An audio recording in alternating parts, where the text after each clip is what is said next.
Hello and welcome to episode 45 of Question and Answer. And I am your host, Panyo Basa. And in honor of this being number 45, I'm drinking this here peach flavored energy drink, which, as you may not be able to see, actually contains camu extract. I have never heard of it before, but it's got this in it and I'm sure it's good. It also has branched chain amino acids. But the main reason why I'm drinking white peach energy drink for question and answer 45 is because those of you who are familiar with memeology and possibly who have read the comment sections of Breitbart during the Trump administration may realize that peach 45 was a very common refrain in those days in certain circles. Peach 45. And 45 did get peach. He got peach twice, if you include the second one, which was actually invalid. But also, the camera is going to be bouncing around because I'm sitting out on the back deck because my sweetheart does not like me staying in the room all the time. So this is sort of a compromise. She'd prefer that I be like outdoors with like the sun like in my eyes and like insects and all sorts of things that just totally distract me. So this is kind of a compromise. But if it was up to me, I'd probably be back in the same room as usual. And I feel more comfortable there, I guess. Maybe it helps to be a little bit uncomfortable because it helps you to be more alert or something. But like one of my I don't know if I'd call him a role model or not, but Sticks Hex and Hammer 666. He just stays in this room. He does like one take, or at least the take that you see has not been edited. And I think my favorite of his backgrounds was when he was still in Vermont. And he just apparently was just sitting in his kitchen with like a Roman flag with SPQR on the back behind him. I think he was still in the leather jacket phase, although he pretty much usually wore shirts underneath it. But anyway, we got lots of questions. In fact, I think we might even have 45 questions, which is doubly appropriate. And so I should just wade into this without bothering you by talking about Peach 45 and puppies shaking the camera and so forth.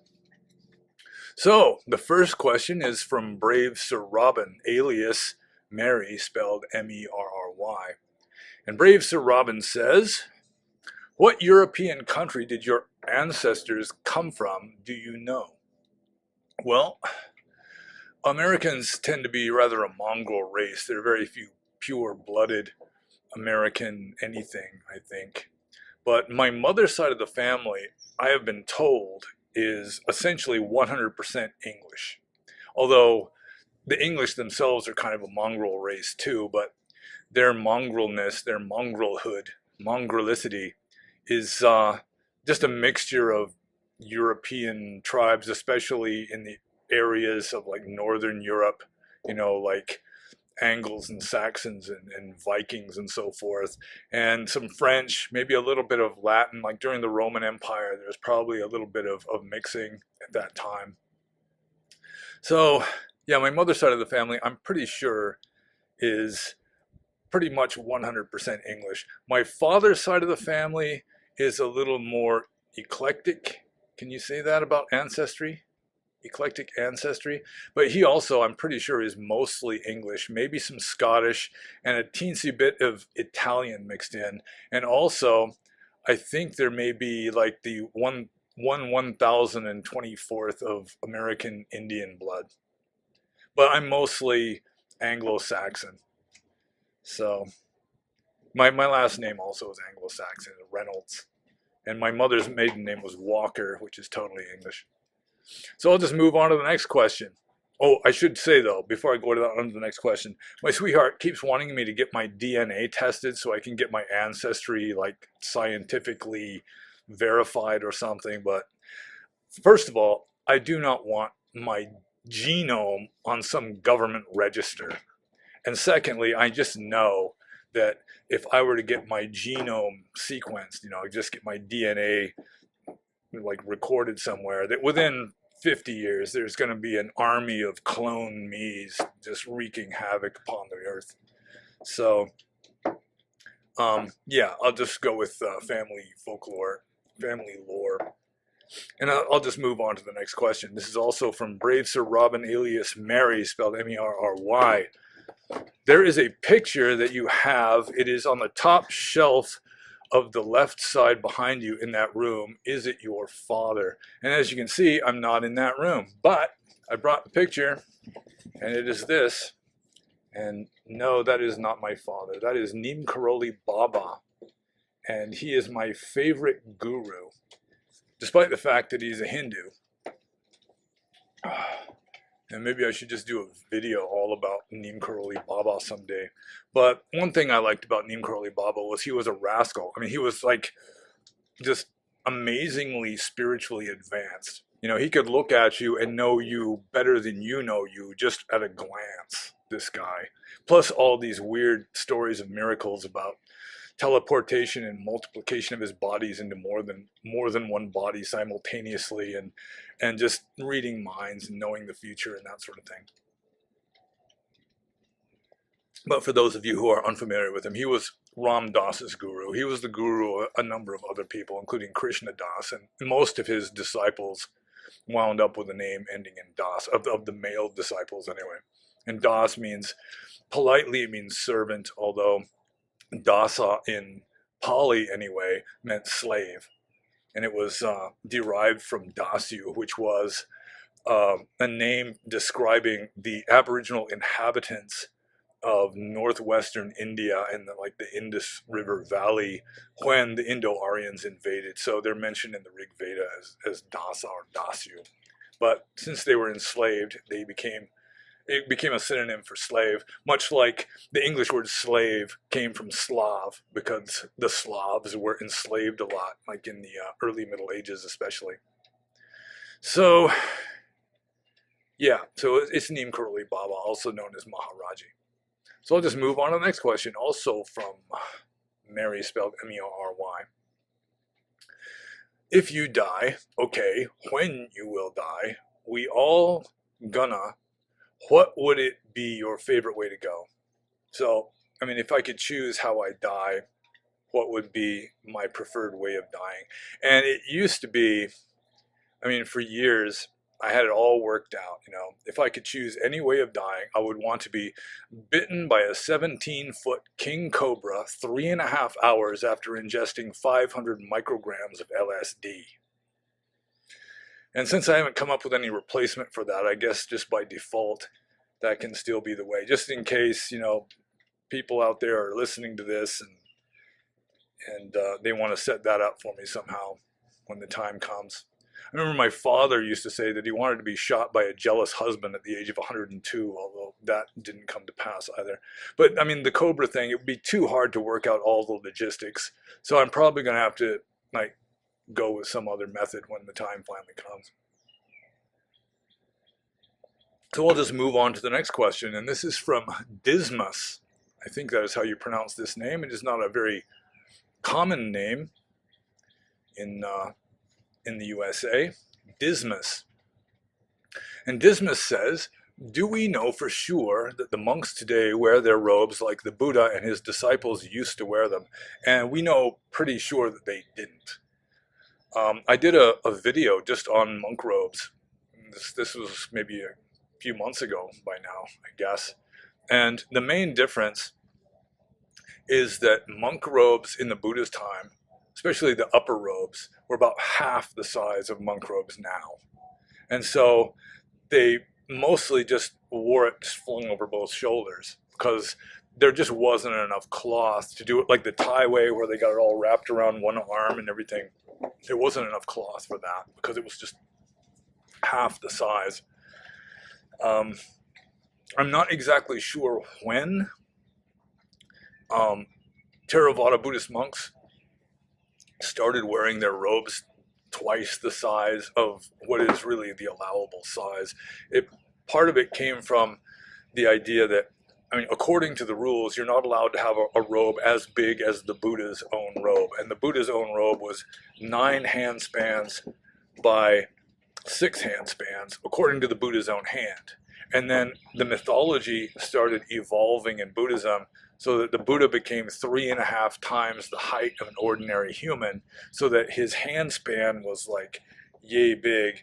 And so the rule became totally meaningless, saying that you can't wear a robe that's more than like 26 feet long or something that nobody would want to wear anyway. So yeah, with regard to just flinging it over one shoulder, like a Burmese monk who's relaxed in his monastery and just has his robe like over one shoulder and not wrapped around one arm or anything, that's pretty much the way monks wore their robes some of the time, especially when paying respects. It does say that a monk should uncover his right shoulder when he pays respects, or like if he's making confession or something like that, or if he's attending a formal ceremony, just to show respect. It was considered a sign of respect, probably in all of ancient India, not just among Buddhist monks, that you uncover this shoulder to show respect. Kind of like in 19th century the West, in like 100 years or more, a man would take off his hat, like a lady enters the room, or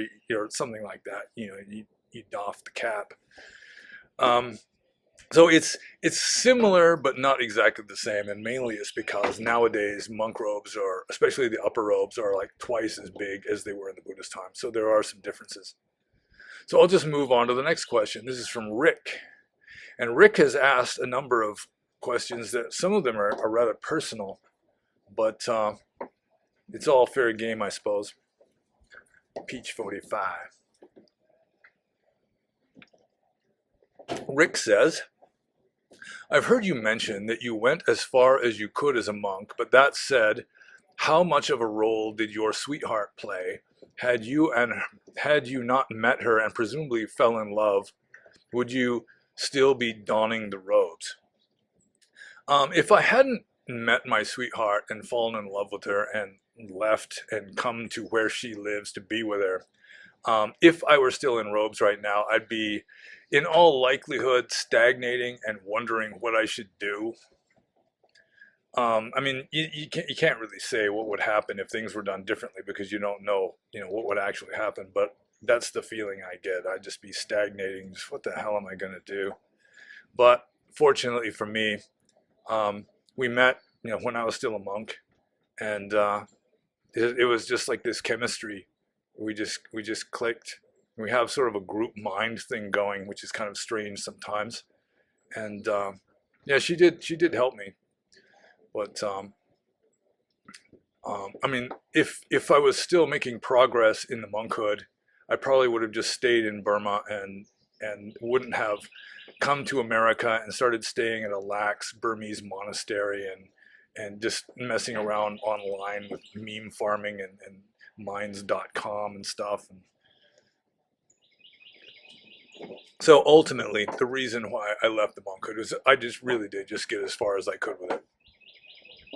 So I'll just move on to the next question from Rick. How would you compare your faith in Buddhism as a junior monk to now? Well, I was much more literal minded back then, much more idealistic and naive, I think, compared to now. I understand things a lot better, which like has influenced my attitude towards Buddhism, like just really taking the suttas of the Atthakavagga to heart, except for the Tisamateya Sutta, which is talking about how a monk should not drop out of the monkhood and start having sexual relations with ladies. But aside from that, with regard to like the philosophical mind states, I'm better at it now than I was as a junior monk. Yeah, I was just very idealistic and literal minded with regard to understanding the text, to the point of just being naive. And it's something that you have to learn through your own experience. Some monks apparently don't. They just stay like unquestioning, faith-oriented dogmatists just from start to finish. But I just don't swing that way. So I'll just move on to Rick's next question. What would you say to a person preparing to go forth and take up the robes? Any words of wisdom or caution? I remember when I told a Zen Roshi that I was planning on ordaining as a monk, and he said, "I'm happy for you and I'm sorry for you," which is kind of a Zen thing to say, but I mean, it is applicable. It's living the monk's life isn't all just peaches. Peach 45. I mean, it's definitely got its good sides and its dark sides, or its good points and its not so good points.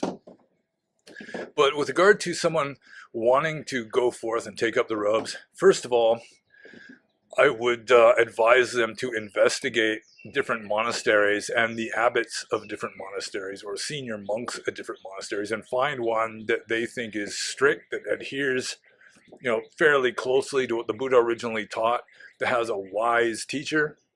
And if you can, ordain in Asia. I would advise any junior monk that they should spend at least 2 years in a Buddhist culture in Asia, where they can walk for alms, they can sleep under trees in a tropical forest, that kind of a thing.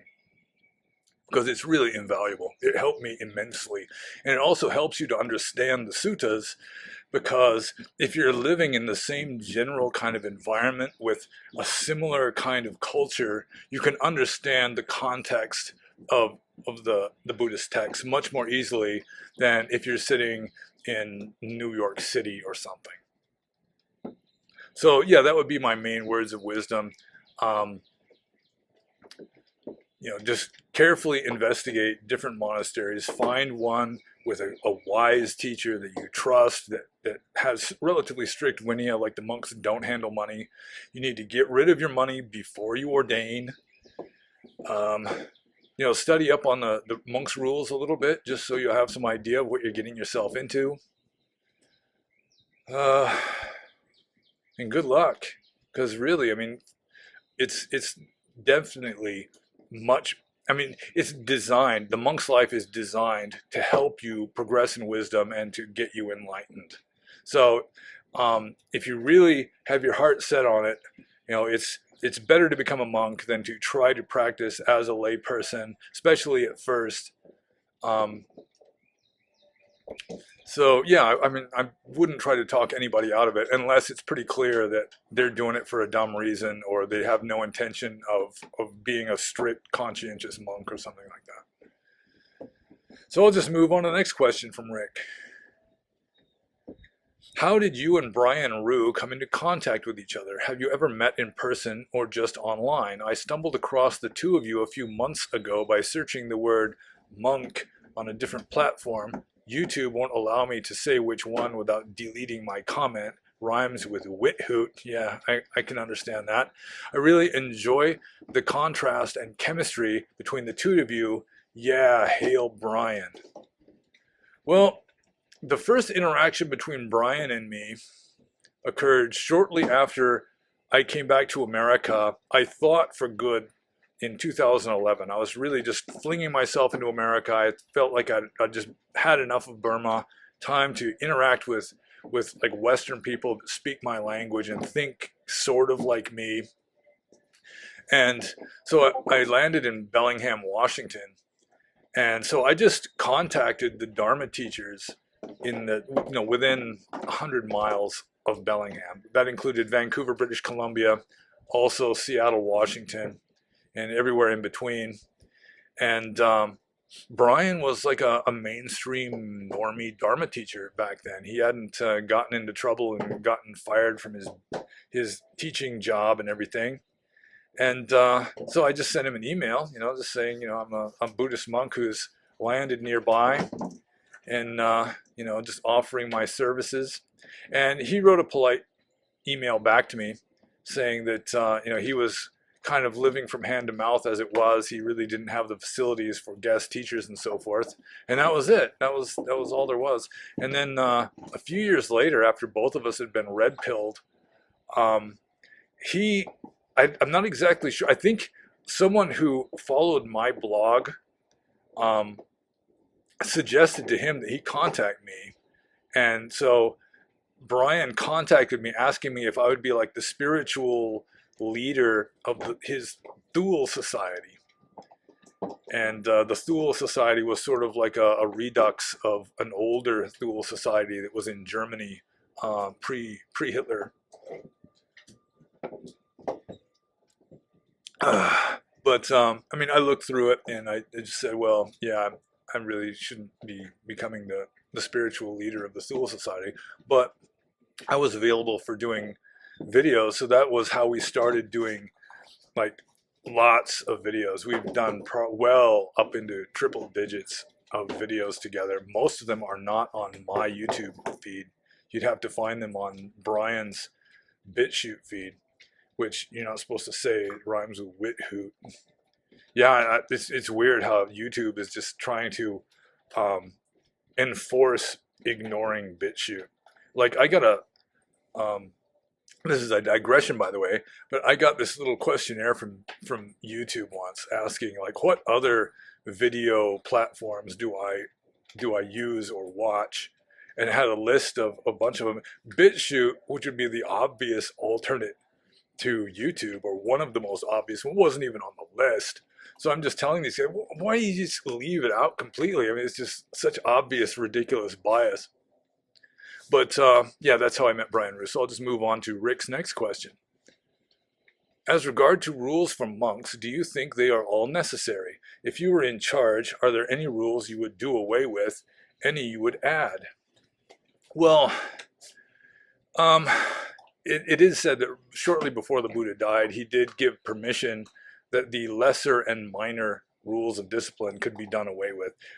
Although he did not specify what it was, he told this to his cousin and attendant Ananda, and then Ananda caught hell from it, for not asking him to specify what he meant by the lesser and minor rules of discipline. So they just decided we're not going to change any of it. And I mean, obviously not all of them are necessary, especially now. Maybe in ancient India, in the Iron Age Ganges Valley, all of them were there for a good reason, but some of them nowadays are just completely obsolete. There's no point. Like, it's against the rules to use a human skull as an alms bowl, to make an alms bowl out of a human skull, which nobody would want to do. A lot of the rules regarding bowls are old enough that they just assume that a monk's bowl is going to be made out of clay, and very few monks have clay bowls anymore. So all the rules about how you have to take special care of this bowl, you're not supposed to set it up on a high place like a table, because if it falls off it breaks. You're not supposed to open or close a door with a bowl in your hand, because if it knocks against the door it can break. There's rules about how many cracks the bowl can have before you can replace it. And almost all bowls now are made out of iron or stainless steel. They just don't break.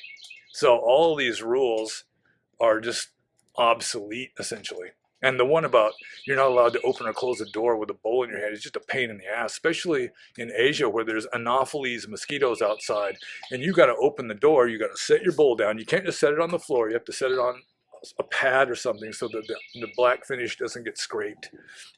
You open the door, then you pick up the bowl, you walk through the doorway, you set it down, but again, you have to set it down on something other than the floor itself.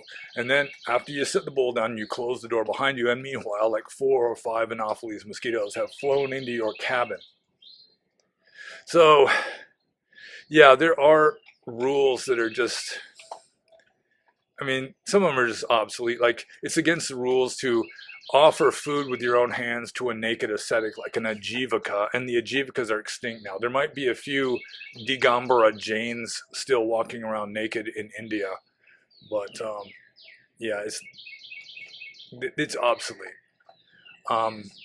So they're not really all necessary, but once you start messing around with we're going to get rid of these rules or those rules, then you've just flung the door wide open. You've opened Pandora's box. And then you're going to have fools. No, the dogs are stampeding.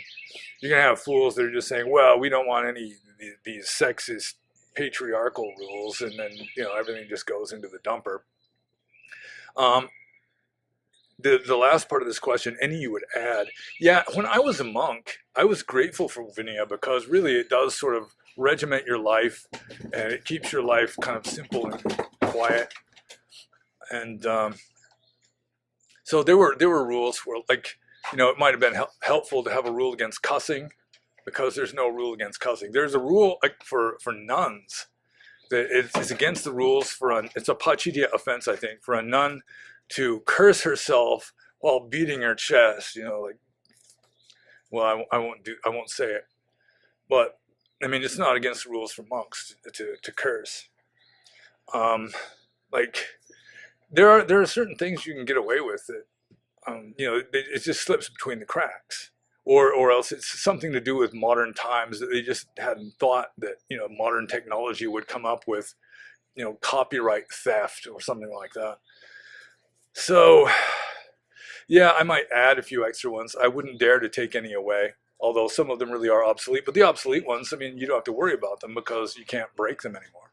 But the rules about monk bowls, back when monk bowls were made out of clay, and now they're not made out of clay anymore, those really are, they can be a pain in the neck.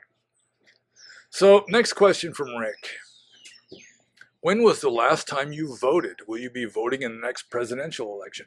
Yeah, the last time I voted was the last election day. Made a special point of going and voting, although it's kind of unnecessary in South Carolina because it's a firmly conservative kind of state, and that's the way it's going to end up. That's the way the vote, the election's going to wind up anyway. But it's I consider it to be like my civic duty as an American citizen to vote. So yeah, I even voted when I was a monk, although I'm kind of regret to say I voted for Obama, or rather I voted against Mitt Romney. I watched one as a monk. This was like 2011 or so. I watched a presidential debate between Obama and Romney, and it seemed pretty obvious that Obama was at a higher level of consciousness than Romney was. Romney just struck me as some kind of shark with like a plastic smile glued to its face. But I mean, nowadays I couldn't in good conscience vote for either of them. But yeah, I will be voting in the next presidential election, God willing, the gods willing. So I'll just move on to Rick's next question. And he says, I've heard you mention that Buddhism and karma are all about mindset. That said, if a person were to commit acts of violence in which they felt justified, meaning they didn't feel bad at all, weren't angry at all, just did what they felt ought to be done, do you think they would suffer the same karmic retribution as one that acted in anger or out of hatred, or one who regretted the acts? That is a good question. And the karma definitely will be different. Like, let's just go with like a small example of a mosquito is biting you. And one person, it just goes like, and that's it. He just continues with his conversation or reading his book or whatever it was he was doing. Whereas the other one is just, you little fucker, they're just like cursing with rage as they're smashing the little bastard. There'd be a different karma there. And I mean, both of them would get the karma for knowingly and willingly killing another being. It might just be like a little, tiny little karma. I don't think anyone would go to hell for that. But the person who acts out of anger also gets karma for the anger. But like, for example, I mean, if you have like Islamist terrorists who blow up a school bus full of kids and think they're going to go to heaven for that. They're happy about that. They're slapping each other on the back saying Allahu Akbar and all that. They're still going to get bad karma for that, even though they might think that, they've done something good. They're going to go to heaven, because it's not all at the surface. The way karma works, it's mostly subconscious. And at the subconscious level, there is a certain amount of interconnectedness between us, where you have like a certain empathy for what the other person is going through. And at the surface level, you might be just totally superficial and just oblivious to what's going on at the deeper levels, but it's still there. So if you're deliberately causing suffering or mayhem, even if at the surface you're just dissociated from the deeper levels of your own mind, then I mean, still, the deeper levels are still there, even though Abhidhamma philosophy does not acknowledge deeper levels of consciousness. But nevertheless, I mean, it's fairly clear that such things exist. And I'm trying to hold the table down because the dog's running back and forth or making it like shake all over the place. So, yeah, I think that, I mean, here's a good example. It's the movie called A Clockwork Orange, Stanley Kubrick's A Clockwork Orange, where you've got this gang, the Droogs, who are just raping women to death and like beating people up and just committing all kinds of just outrages, and they're just laughing uproariously while they're doing it. But it's kind of an ape-like hooting kind of laughter that they're indulging in. And in a way, it's like a defense mechanism against the deeper awareness of their own mind. It's really some good psychology there, where they're just like hooting as a way of just kind of drowning out their own conscience. And a lot of that, I think a lot of Allahu Akbars might be that way too. Not that I'm just trying to pick on Islamist terrorists, but there aren't a whole lot of other famous terrorists around anymore, especially since the ones in Ireland have settled down. So, there was another example I was going to give. Let's see.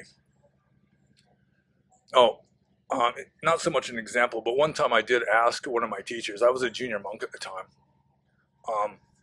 I asked about this kind of question. It's like, who makes worse karma? Like somebody who kills an animal, knowing that, let's say they're a Buddhist and they already know that there's bad karma involved or something, or someone who just considers it to be good, clean fun. Fishing in America is just considered to be something good. Jesus himself helped people to kill fish. A lot of his disciples supposedly were fishermen. So what about that? And then my teacher said that if you know something's hot before you touch it, you're more likely to touch it carefully so that you don't burn yourself as bad. So what he was saying was, if you know that something is wrong and you do it anyway, that in a way you kind of are cautious about it or careful about it, and you're not going to be, whooping and yeah, this is great kind of stuff. But it could go either way. It really does depend on mental states. But it's not just the surface mental states, because there is like interconnectedness between conscious beings below the conscious level. And some gurus like Neem Karoli Baba had access to those levels. And that's how he could just take one look at you and know right where you were at spiritually and, see your past lives or whatever. So let's see. Okay. And then at the end here it says, or one who regretted the act. Well, regretting the acts is just a whole different act. You commit an act and then you regret the act. The regret is just making more bad karma in addition to what was already there. And that's kind of the way it works. And I've got the puppy here is wanting attention. Yeah. So I'll just move on to Rick's next question. Do you know of any monks who disrobed after being a monk for as long as you? Is it common to disrobe after such a long time? Well, it's not really common for a monk to even be a monk for 30 or more years. But I think I have met a few. There's a French monk whose name I don't recall, but he had rich parents. He was a monk for well over 20 years. I think it was like 30 years. His rich parents died and left him this legacy.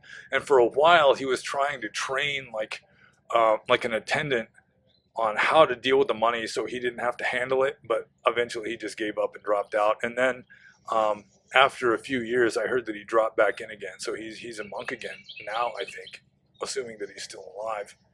I heard that there was a Japanese monk in the Ajahn Chah tradition. This French monk also was in the Ajahn Chah tradition. That I think he was relatively senior monk too. He lived in Thailand, and I think he might have had at least 30 wasa before he dropped out. I remember when I was a junior monk, this was like back in the 90s, there was just this wave of monks dropping out, like senior monks dropping out of the Ajahn Chah tradition. Most of them didn't have 30 wasa though, but it was a serious problem because the Ajahn Chah tradition had the potential to spread at a good rate. It was setting up new monasteries and everything. And then all these ajahns dropped out at around the same time within a year or two. Like there was a book called like Seeing the Way or something. It was a collection of sermons, like transcribed sermons from senior monks in the Ajahn Chah tradition. And it was like 2/3 to 3/4 of them had dropped out, even at the time that I read the book, which was maybe late 90s. So yeah, I mean it happens a lot. I've been told that in Thailand, a monk will start being called Ajahn after he's been a monk for only about 5 years, just because most of them just don't last that long in Thailand. Um, but in Burma, monks that have been monks for 50 years are really not all that uncommon. I remember I'd been a monk for 20 something years, and I went to a ceremony to attend a ceremony, and it was in order of, it was a Pawarna ceremony. Most of you don't know what that means. It doesn't even matter. But we were sitting in order of seniority. And even though I'd been a monk for at least 25 years at the time, I was like halfway back from the front. But monks like that generally don't drop out. Some of them have been monks since children. I mean, they were novices, ordained as children, and then they become fully ordained monks at the age of 19 or 20. And they just don't know anything else. They couldn't really drop out. They wouldn't know how to do it. So I'll just move on to Rick's next question. What are your thoughts on paying taxes to a government that uses tax revenue to fund the harm of others? Well, if they're harming others, I mean, that's on them. If you're just paying taxes in order to stay out of prison, then in a way it's kind of extortion, really. If you're paying taxes, I mean, you can just be like Thoreau and just be willing to go to prison for not paying taxes until your friends pay them for you, just so you don't have to go to prison. But yeah, I mean, even the Buddhists. I mean, the Buddha had sort of a similar dictum to Jesus, saying, pay unto Caesar what belongs to Caesar, pay unto God what belongs to God. The Buddha just said, I allow you monks to obey kings, and the government is the king. So if they say you got to pay taxes, yeah, you're probably better off paying the taxes, even though they're going to use them to make drones that blow up cars with innocent children in them and so forth. Peach 45 with Camu Camu extract. And I can feel the Camu Camu extract actually starting to kick in at this point. So I'll just move on to Rick's next and last question, although not the last question of this Q&A by a long shot. And he says, I once joked that Buddhism says all life is suffering because it forbids all pleasure. Do you think there is a measure of cowardice in retreating from both good and bad in order to reduce the bad? Should we not just accept that every light casts its shadow and take the good with the bad? Well, that's a reasonable question. Although with regard to the joke that says all life is suffering because it forbids all pleasure, well, that's not exactly true, because some pleasures you just can't avoid. I mean, a sunny day with the birds singing is nice, and you can't really forbid that. Getting a good night's sleep, well, getting any sleep is more pleasant than not being able to sleep. Taking a bath is nice, and also the bliss of meditation. Eating food is nice. So Buddhism doesn't forbid all pleasure, it just forbids unnecessary pleasure. Let's see, do I think there is a measure of cowardice in retreating from both good and bad in order to reduce the bad? It depends on the individual. Yeah, some people, maybe they're just, the world is just too much for them. It's just scary, and so they seek refuge in a monastery. Yeah, I mean, there might be some cowardice in that. But there's two ways of looking at the goal of Buddhism. One is more heart-oriented and more feminine, and the other is more head-oriented and more masculine.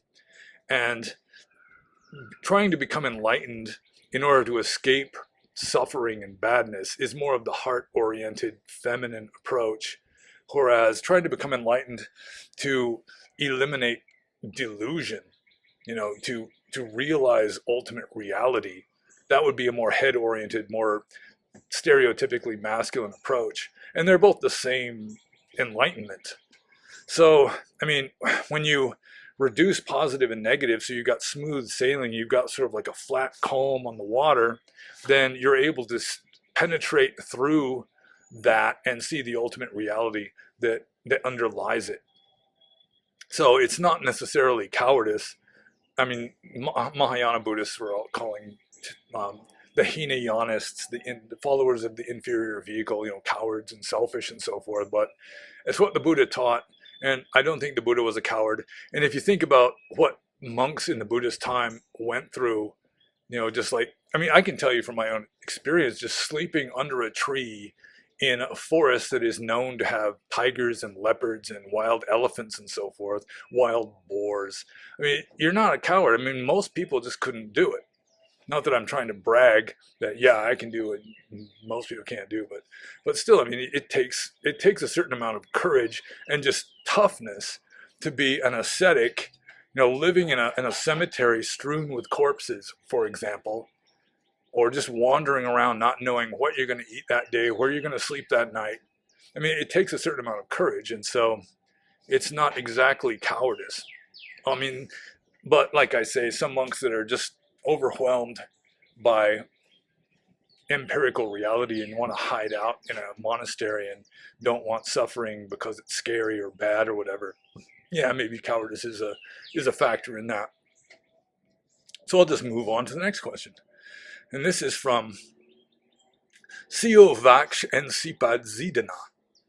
And I still don't know if I'm pronouncing that correctly, but I pronounce it with facility anyway.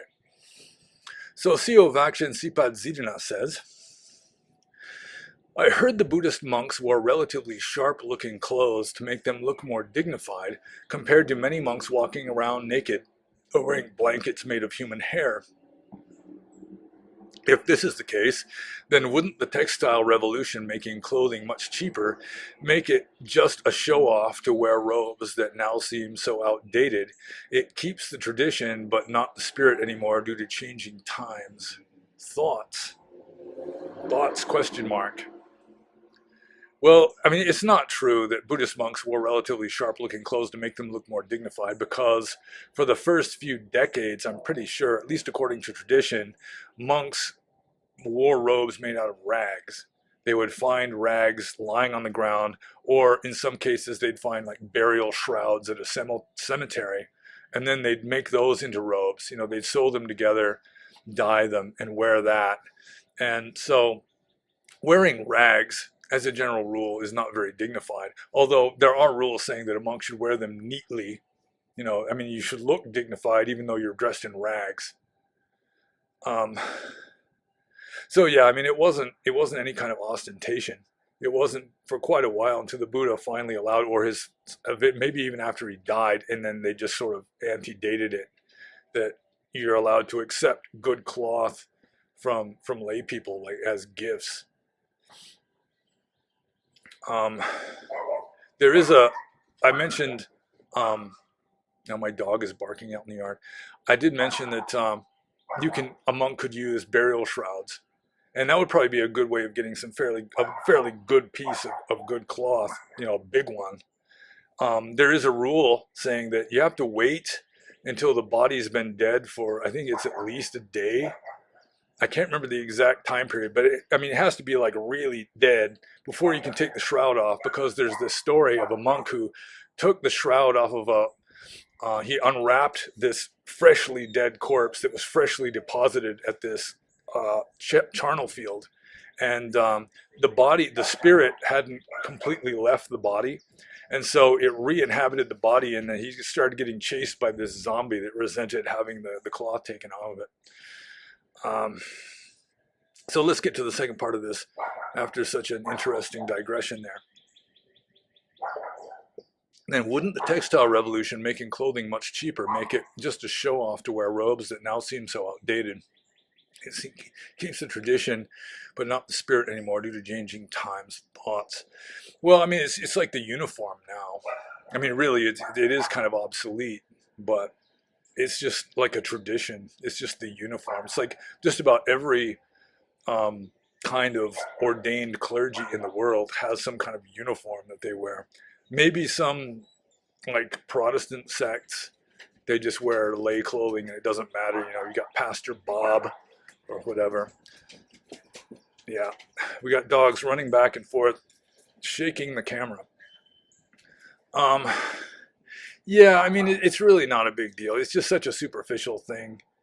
Um, but yeah, if the Buddha were alive today and setting up like something that the monk should wear, they might be wearing something more like I'm wearing now, like sweatpants and a wife beater, than these large rectangles of cloth that were essentially what the lay people wore too, except they were white and not cut into pieces and sewn back together. So I'll just move on to Siovaksh and Sipad Zidana's next question. What is the orthodox Theravada idea of Nibbana? You said it rejects ideas of boundless consciousness like in the suttas, but it still accepts it as the unconditioned. I don't understand what the Theravada position is on it. And that's that's understandable that you don't understand the official orthodox Theravada position on Nibbana, because really they've messed up. The orthodox tradition, like from Abhidhamma and the commentaries, they don't know how to deal with Nibbana because they're so scholastic. They want everything classified and systematized, and Nibbana just is off the scale. And they're trying to fit it into the system when it just won't fit.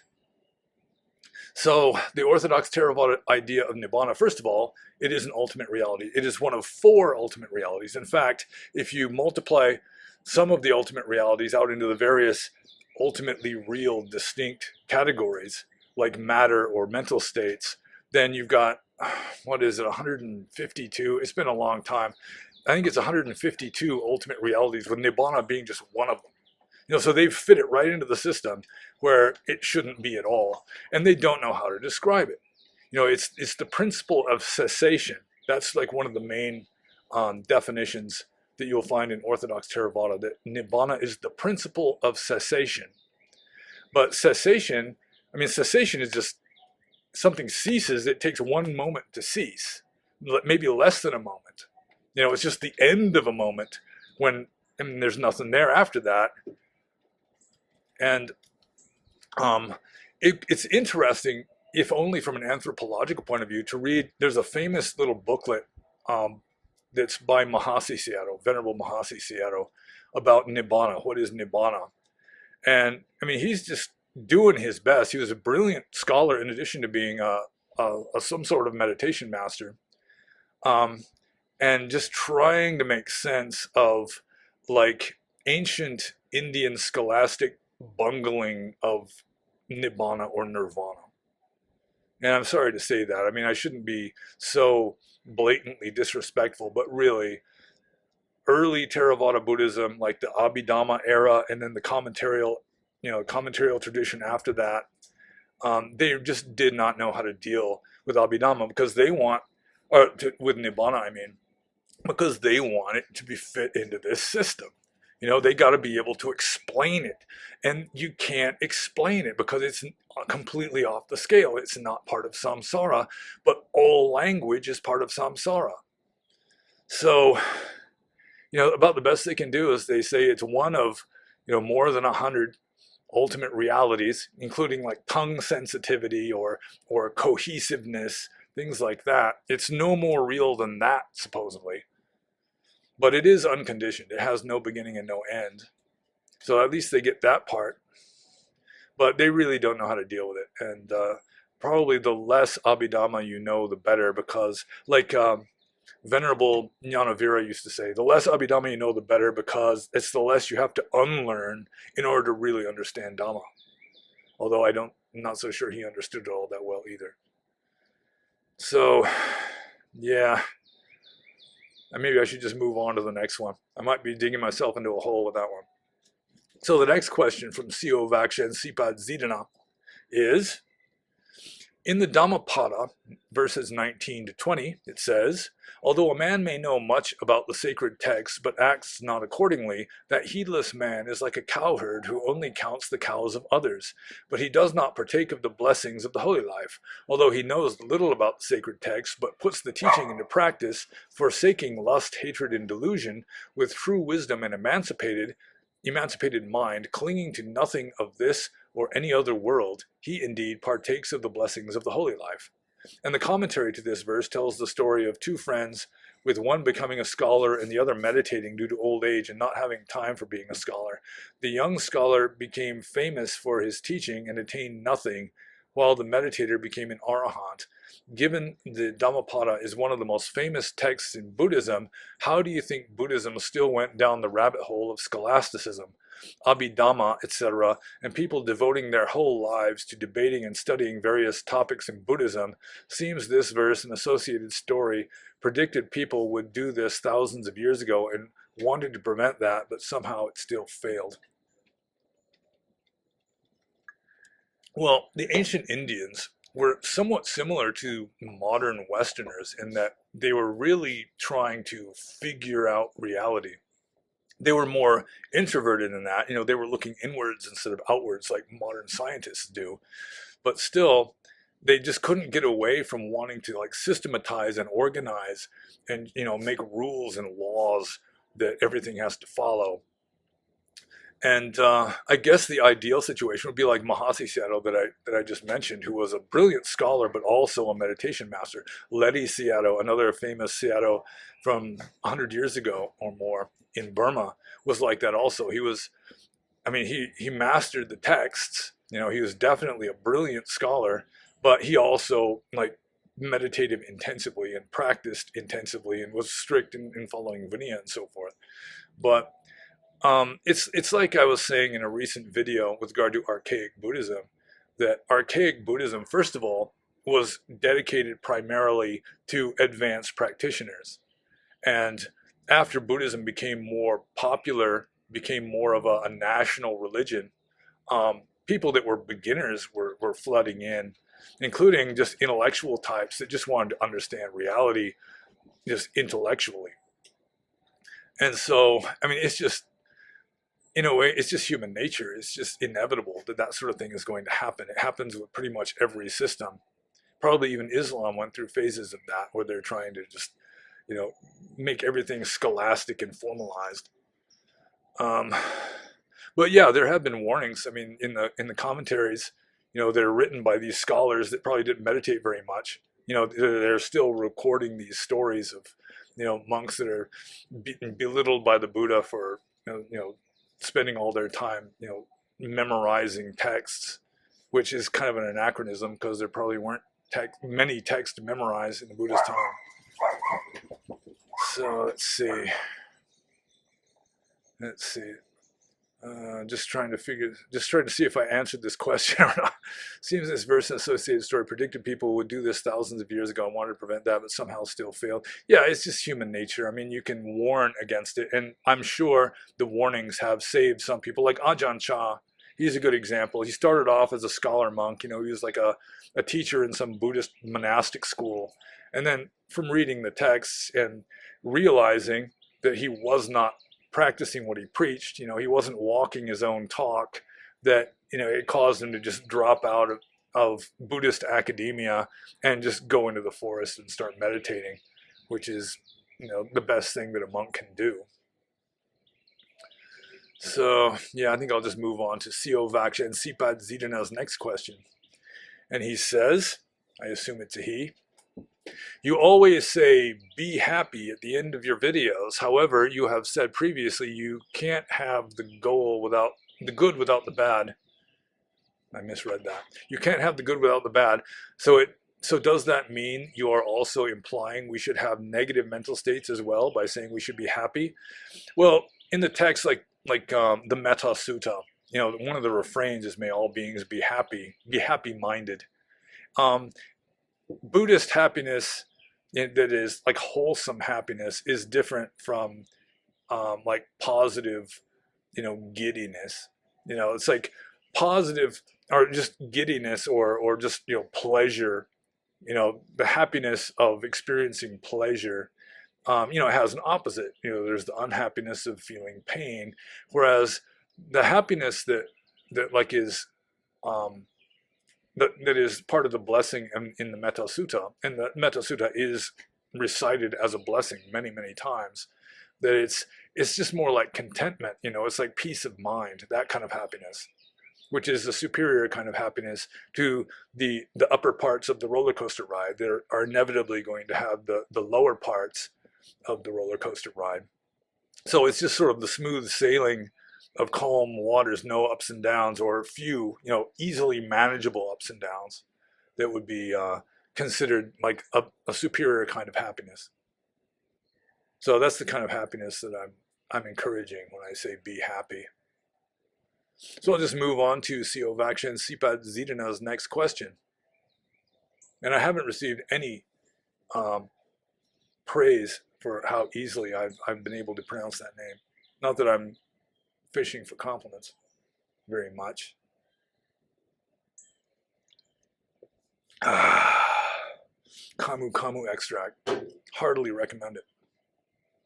So the next question. I had the thought that in previous generations there was a lot of spreading of hate against men from feminists in the West. Feminists. So they were reborn as males who remember hating males in the past life, but can now never be the gender they want in their life now. They are forced to become the thing they spent their whole life hating, with a longing to be their old gender. Do you think this can explain the massive rise of gender dysphoria in modern Western society, as it just being a vipaka from their karma and previous life on a society-wide scale? Well, that's kind of an interesting question. And although it doesn't fit 100% what he's referring to here, I had a supporter in Burma who was biologically female. And I mean, she really was she was like an anti-feminist. I mean, she was single. I would pity any man that would marry this woman. She was sort of like the Apache war chief Geronimo in female form. And she told me these stories about when she was a little girl, and she showed me pictures, like family pictures when she was a little girl. She'd always have her back turned to the camera because she was so ashamed of being a girl.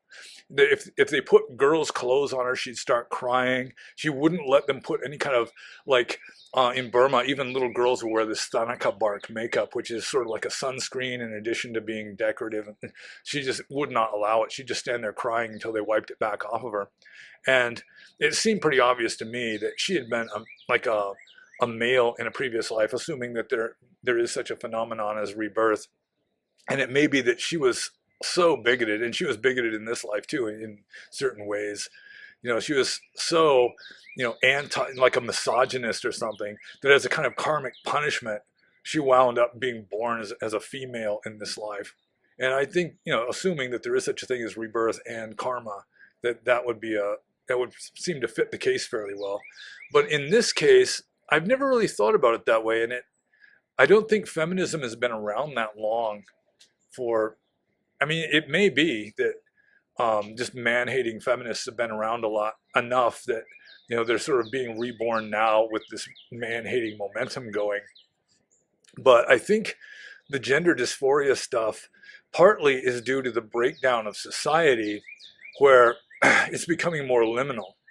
And I've talked about liminality is, you're sort of at a threshold, and you're verging out of like the structure of normality that helps hold things together, so that when you deviate from norms, it creates this kind of a threshold that allows a weirdness to come into this world. And to some degree, it's like that, where like male and female, obviously, the distinction between male and female is almost totally breaking down, especially on the left. And that is causing a great deal of confusion. And it may be also karmically, accepting karma and rebirth, that it's causing people with like males with a lot of feminine traits to kind of get born into a female body, or vice versa, or just more transitions from male to female, that it's just causing a lot of confusion.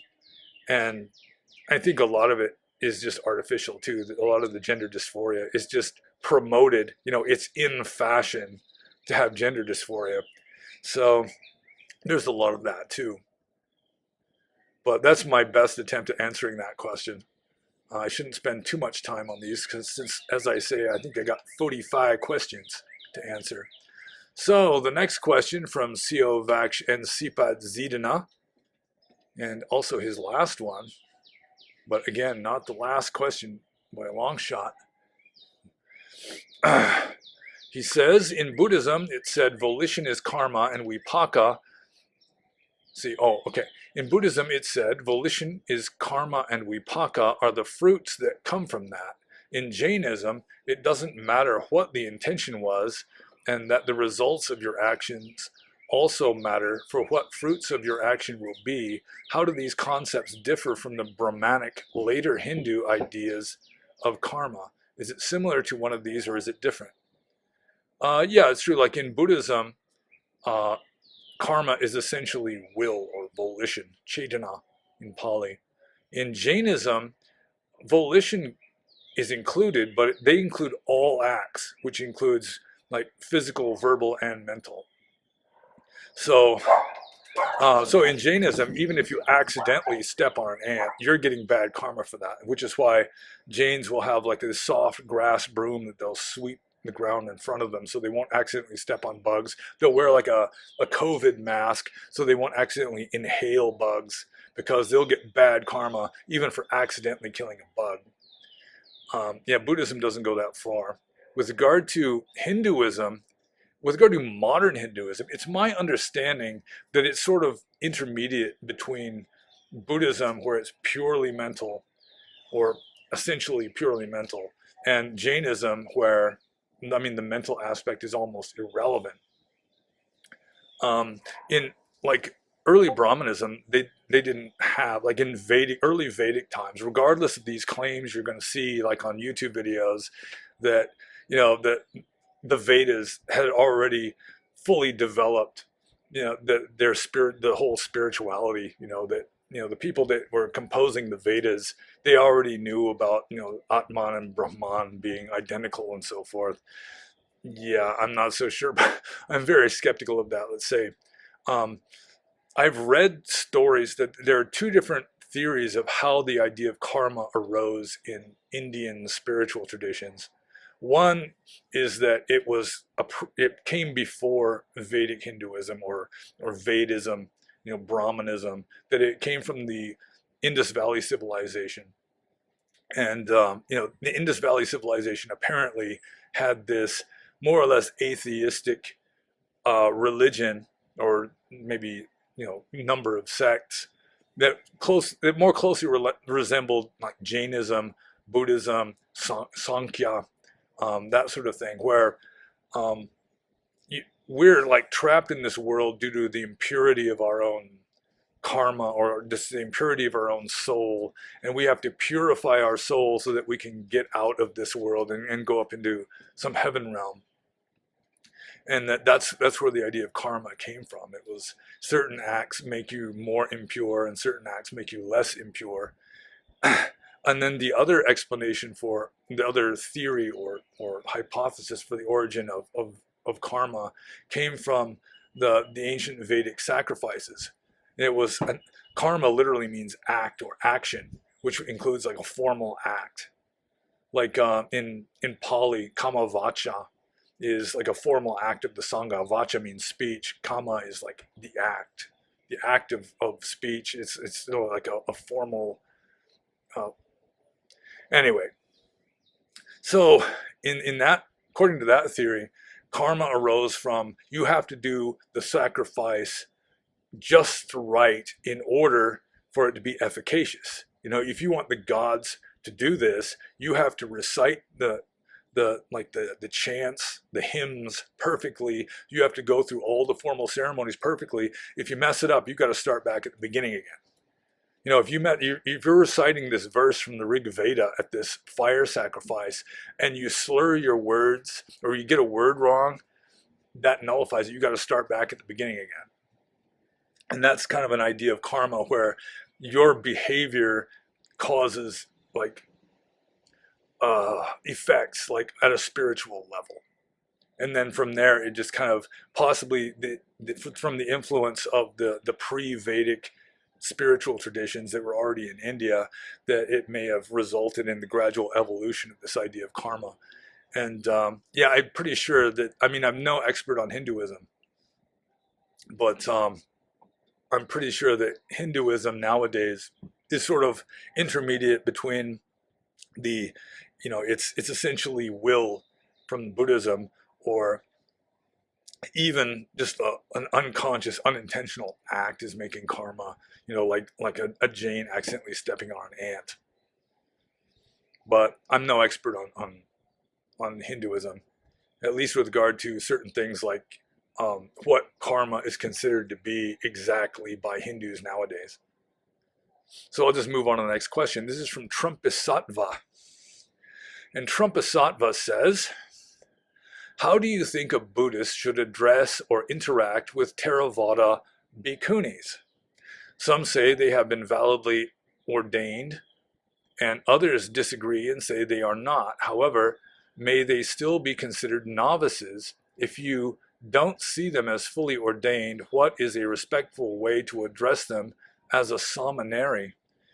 Well, you call them sister, I guess.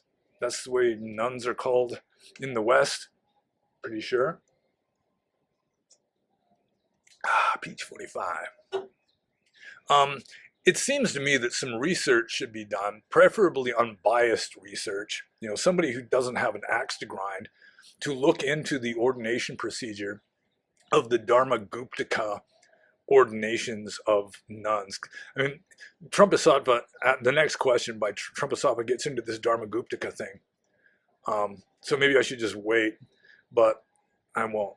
Because, I mean, there should be some investigation by experts on monastic discipline to look at the actual ordination procedure of these nuns calling themselves bhikkhunis and see if it's a valid procedure.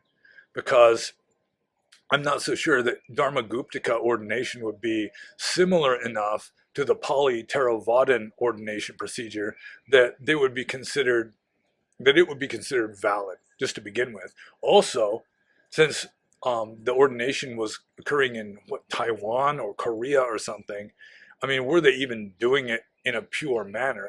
It seems like a stretch to me. It seems very unlikely that in Taiwan or Korea they would be reciting ancient Sanskrit texts to ordain nuns, and they'd be doing it strictly according to the monastic discipline of ancient India. That, I mean, if you pronounce words wrong, even, it's considered invalid, which is generally why in Burma they have 3 monks all chanting the same thing simultaneously, just to increase the odds that at least one of them is going to get it right without messing up the words. Sort of like the Vedic priests, the Brahmins in Vedic times, if they messed up the chant, it made it invalid. So that would be like a way of getting to the bottom of this. Of course, the people biased one way or the other, most of them will probably just reject the findings. Like they find out that it really is not valid. It's not even pure Dharmaguptaka ordination. Then of course the leftists aren't going to give a shit, because that's not the point. The way people, if they want something to be true, they're just going to find any reasonable, semi-plausible justification for it. And if that falls through, they're just going to look for another justification for it. Or maybe they don't even need a justification, other than that's what they want. So that would, I'm not really answering this question, but in a way I am, because you're going to find out if they could even plausibly be considered to be really bhikkhunis. But if you're in doubt, just call them sister, or, there's no rule against a layperson bowing to another layperson. Even if they are technically still just unordained women, you can treat them as though they're nuns if you want. You call them anything except bhikkhuni. Because if you're calling them bhikkhuni and they're not bhikkhunis, or you don't even think they're bhikkhunis, if you don't even think they're bhikkhunis, that might be a kind of lying. So, yeah, just call them by their name, Venerable so-and-so, call them sister, something like that. That's maybe what I would do. I'm not sure I'd bow to them. Maybe I would. It would depend. So anyway, I'll just move on to Trumpasattva's next question, which gets into the Dharmaguptaka thing. Additionally, women's ordination question, sorry, is kind of complicated and has multiple parts. Why don't the Theravada bhikkhuni advocacy groups simply ordain in another vinaya, for example, Dharmaguptaka, as they had been, and simply practice Theravada instead of a Mahayana tradition?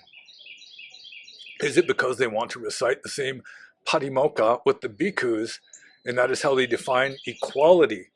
According to the Dhamma Vinaya, they are fully ordained but insist on forcing the Theravada Vinaya to be restored.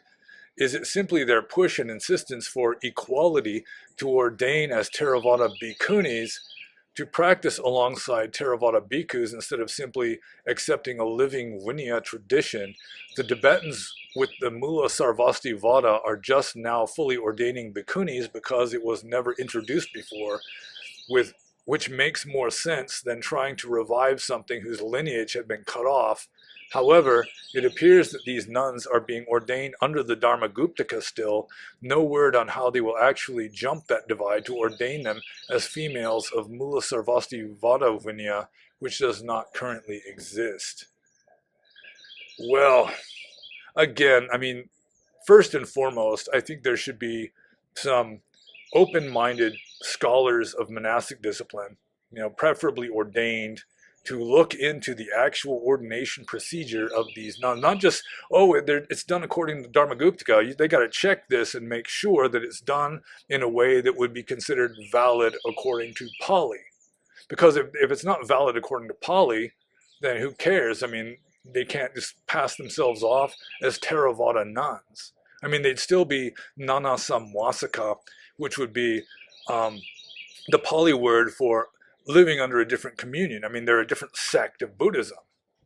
I mean, if they're ordained into the Dharmaguptaka Sangha, they would be Dharmaguptaka monks or nuns, and then they would be nana samvasaka, which means they wouldn't be Theravadan. They'd be members of a different sect of Buddhism. So they're trying to use that, the Dharmaguptaka ordination, as like a foot in the door to get them into the Theravada Sangha. And Trumpasattva here is asking how do they define equality. It's like a warped, ridiculous kind of equality to me. That first of all, I've ranted about this before, where you've got these women. I mean, the bhikkhuni order went extinct, and in order to ordain new bhikkhunis, you have to have already existent bhikkhunis to ordain them, because a bhikkhu has to be ordained once, just by the bhikkhu sangha, by at least 5 other monks. He has to be ordained in an ordination ceremony. A nun, a bhikkhuni, fully ordained, has to be ordained twice, once by monks and once by nuns. And if there aren't any nuns, then she can't be fully ordained. So there have been attempts to revive the nuns so they can ordain more nuns. And some attempts, like Ajahn Brahm notoriously did, is just taking upon himself the authority of Gautama Buddha and just doing it by fiat and by just one ordination and calling it good enough. But the Dharmaguptaka, yeah, I mean, you'd have to have some kind of Pali scholar like Ajahn Thanisara, although he'd be rejected by the left because he's conservative in his Buddhism anyway.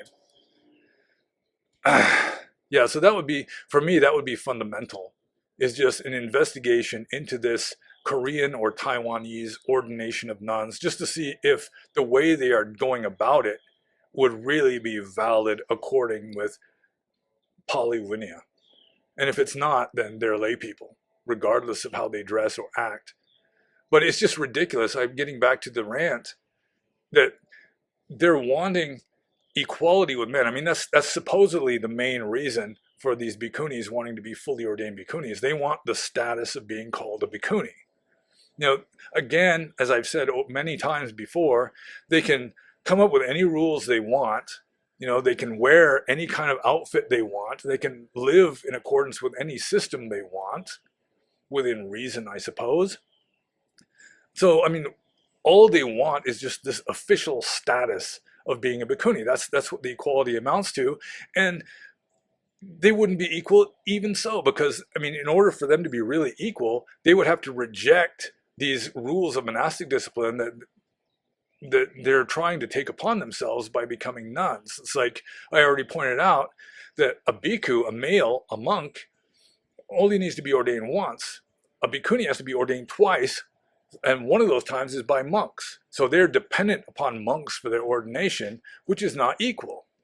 The monks have 4 parajika rules. If you break any of these 4 rules, you are excommunicated for life instantaneously, even if nobody finds out about it. With nuns, there's 8 of them.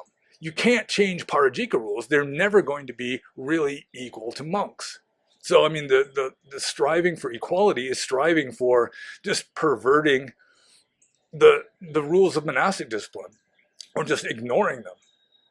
And then that's, I mean, you might as well just be lay sisters, you know, like the nuns you see at the grocery store. I've been told that they aren't really nuns. They're like lay sisters who aren't fully ordained nuns. They're like Franciscans of the, I don't even know what it is, but they're not fully ordained nuns. So yeah, I mean, I've come up with this.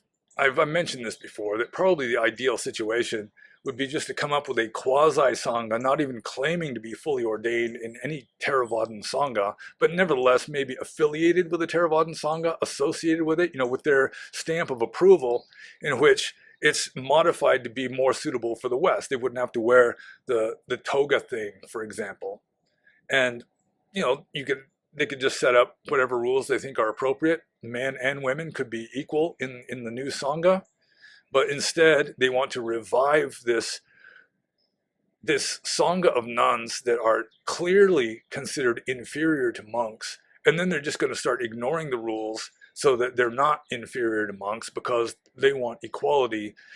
But really, I mean, it's like a political thing. It's not so much spiritual as political. They want the official status of being fully ordained nuns. And again, the first step in even verifying that that's even possible would be to have Vinaya scholars examine the exact procedure in which these Mahayana nuns supposedly validly ordained in the Dharma-guptaka tradition. And the Dharma-guptakas, for those of you who don't know, I should have mentioned this earlier, is one of the pre-Mahayana sects of Buddhism that existed in ancient India. So Theravada was just one of these many schools. Mula Sarvastivada, that's mentioned in the question, is like a reform movement of Sarvastivada, which split away from Theravada in the Third Council, like 100 years, or no, 200 years, 150, 200 years after the time of the Buddha. So there were lots of sects of Buddhism in addition to Theravada in ancient India before Mahayana arose, and this Dharma-guptaka sect is one of them.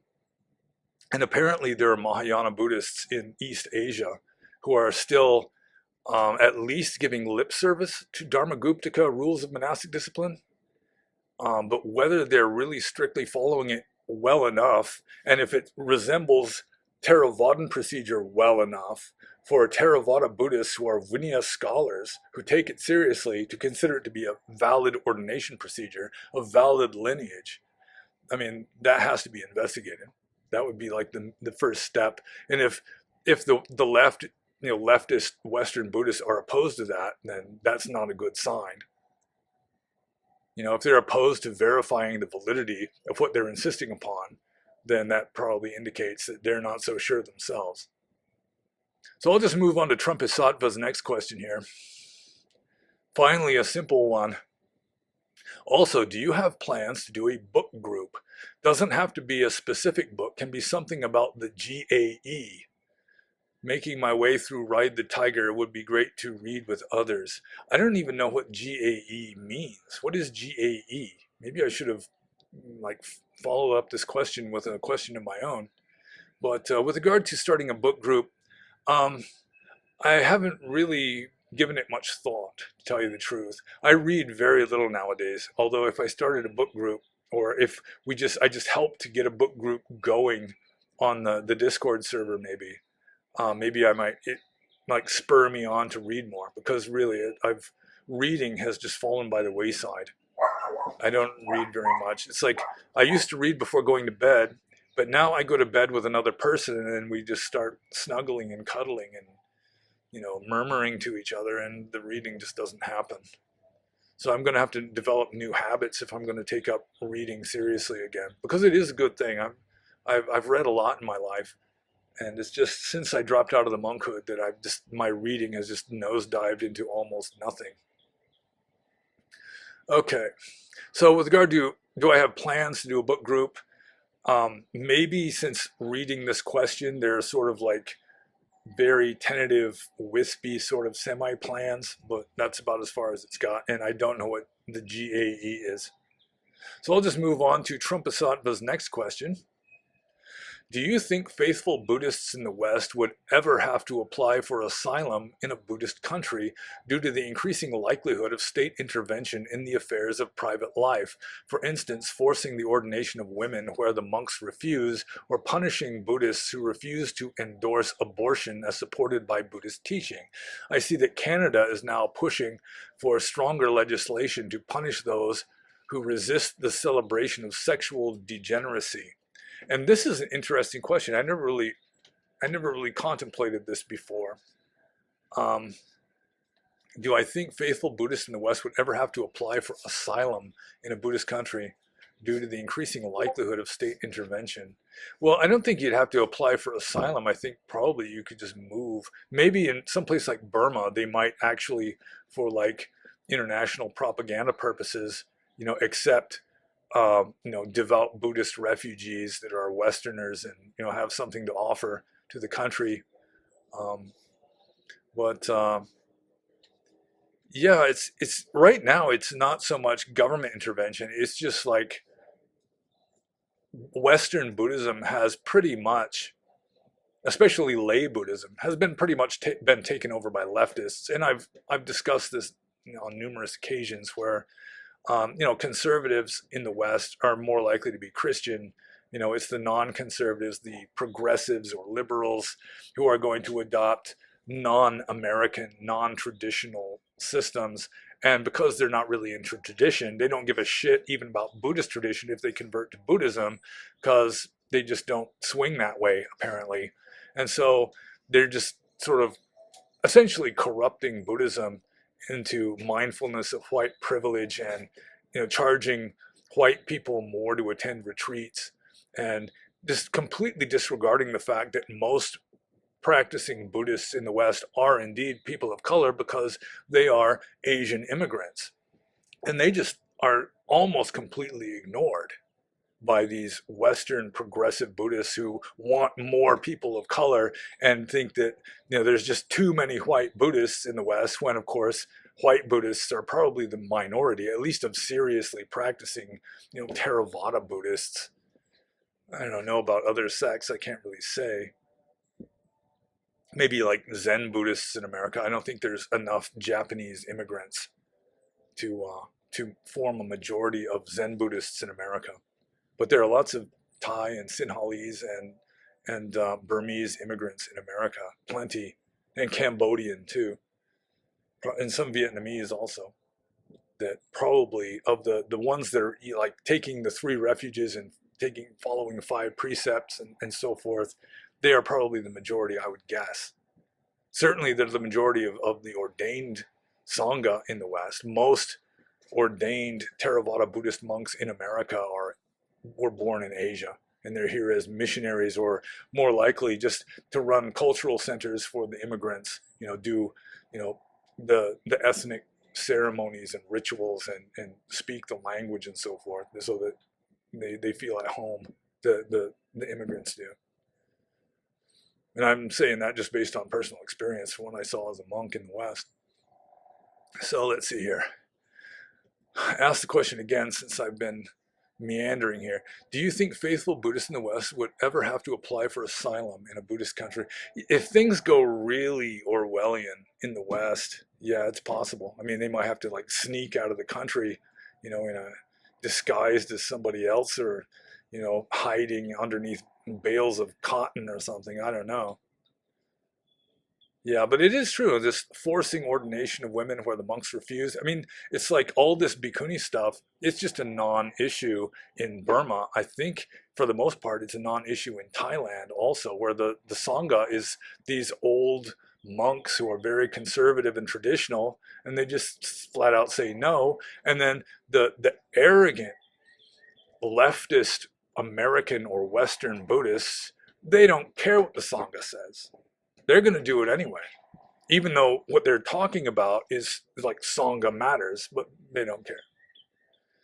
So yeah, like refuse to endorse abortion. Well, I mean, you could probably get banned from YouTube or something. Might get arrested for hate speech, because after all, hate speech is nothing more than speech that leftists hate. So yeah, I mean, it is possible if things get more Orwellian, but let's just not plan on that happening. I mean, you might have like a what do you call it? There's this word of like a plan B, but I can't think of what it is. So I'll go to Trumpasattva's next question here. Another question: what are some non-Buddhist texts which are closer to the heart of ideas found in original or archaic Buddhism versus the cosmological zaniness of Mahayana or Vajrayana texts? I'm thinking of Ecclesiastes or the Tao Te Ching. Any others you could recommend from the West? Well, I wouldn't say Ecclesiastes is very dharmic. Ecclesiastes is, I mean, I like it. And I mean, there are some semi quasi dharmic statements made there, but I mean, Ecclesiastes is practically just like worldly materialism. It's almost atheistic.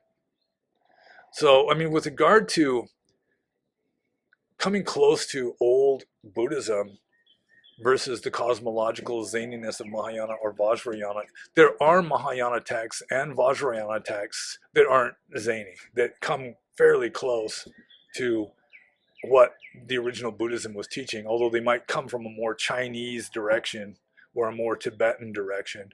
But like the Tibetan Book of the Great Liberation, I mean, that comes fairly close to the Atthakavagga, or the Sin Sin Ming, supposedly by the third Chinese patriarch of Zen. I mean, that comes fairly close to the Atthakavagga. So yeah, I mean, I can't really think offhand of non-Buddhist texts that come close to Buddhism, other than maybe like uh, the general epistle of James in the New Testament is about the most Buddhistic statement in the New Testament, or for that matter, like the teachings of Saint John of the Cross.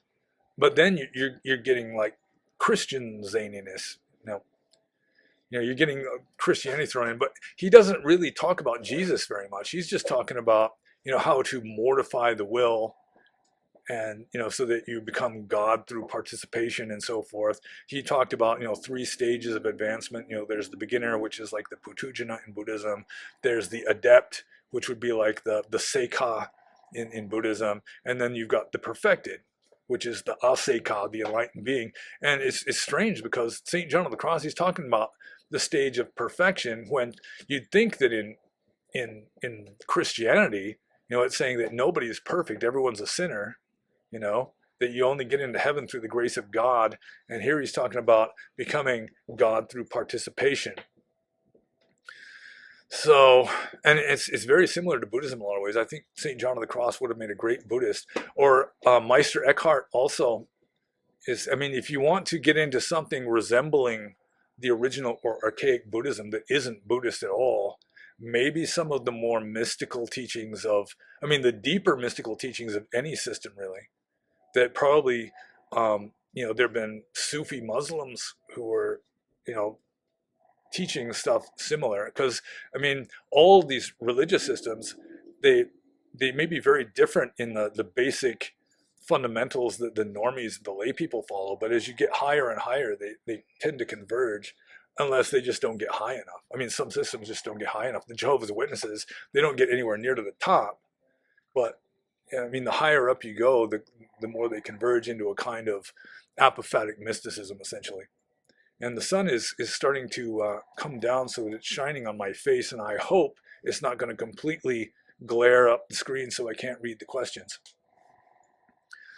Let's see. So, yeah, I mean, sometimes I'm trying to think of like like some kind of literature, like Dostoevsky. I mean, there's a little bit of Dharma in Dostoevsky, like Crime and Punishment, where the punishment isn't so much imposed upon him by the authorities. The punishment's coming from his own mind, his own spirit, kind of a thing. But yeah, I mean, I mean, if you want to understand some of the really deep aspects of Buddhism, you can find it in certain Mahayana texts, like even something like the Heart Sutra or the Diamond Cutter Sutra. I mean, there's not a whole lot of zaniness in that. So it's sort of like when you read Theravada Buddhist texts, like the Pali texts, you may have to do a little searching to find the deeper ones that really resonate with you. And it's the same with Mahayana. They're still there, but you may have to do a little treasure hunting. So the next and last question from Trumpisatva is, what is the place and origin of the Anagarika in Burma and Southeast Asia? Are they a common phenomenon? It's my understanding that with regard to Sri Lanka, it was Anagarika Dharmapala pretty much just invented it, where you're sort of a renunciant, but you're not ordained. And they have these in Burma and Thailand also. They wear white robes, and in Burma they're called pothudo, and I can't remember what they're called in Thailand. But pothudo is they just wear white. They can still handle money. They keep, I think it's 8 precepts, and it's mostly little kids that are too young to be ordained as even novices. I was a pothudo. I was like possibly the world's largest pothudo at one time when I was an attendant at this monastery near Santa Cruz in California. Before I was ordained, I was a pothudo for like 2 months, where I was just like cooking for the monks and driving them around and that kind of a thing. But yeah, the big school monastery near Mandalay that I lived at for a little over a year, Mahagandhayon, they had pothudos there. They were all little kids, they're like 5, 6 years old, and they handled the money for the monks. And I don't know. I don't know what the ultimate origin is of this, but their place is essentially as monastery attendants. There are Yavates in Burma also. And Yavate is like the Burmese pronunciation of the word rishi, where they're Buddhists and they wear monks' robes, but they're not ordained, and they usually mix in a lot of other esoteric, like sorcery stuff, or maybe they just don't like following rules. That's one thing. I used to get along with, it's a phenomenon in Burma called the Koyenji, which is a samanera that is an adult.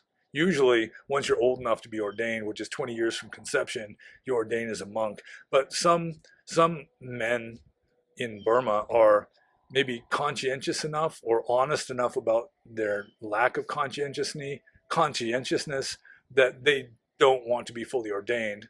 And so they just are novices their entire life, and they tend to be humble, and they don't meet with a lot of nearly as much respect as a fully ordained Sayadaw. And I could get along with them easier than I could with like the really just shameless sloppy monks who, let's face it, are there's lots of them in Asia. So I'll just move on to the next question here. And part of the answer to that question, like the origin of the Anagarika, I don't know what the origin is. So I'll just move on to the next question. This is from Hey It's Tig. And Hey It's Tig says, please talk about your feral teenager days. Yeah, I've in my life story that I've shared a few times to some degree. Yeah, I went through a feral teenager stage. And I used to say that my first year as a feral teenager, like when I was 16 years old, I probably learned more than I learned in all the years leading up to that. But the way it worked was, I mean, most kids think that adults have life figured out. And the reason why the kid himself doesn't have life figured out is because he's not an adult yet. And I kind of went with that theory until when I was about 13 or so. I was like outgrowing my mother just with regard to like psychologically. And I was starting to become rather skeptical of this idea that adults really have things figured out. By the time I was 16, it was just painfully obvious that the adults were as clueless as I was, if not more so. And so I just rebelled. And right around, it was my 16th birthday. It was the first time I ever got high or got drunk. And it just opened up this whole new like false paradise of just partying and having a good time. And I just went with this theory that, I mean, if you want to be happy, you shouldn't do anything you don't want to do, like, go to school every day and, stay sober, that kind of a thing. So, yeah, I have a certain nostalgia for those days of just being this wild teenager. I'd be gone pretty much every weekend, just living on a diet of beer and corn chips. And I have this memory of this guy, Freddie, who was a friend of mine.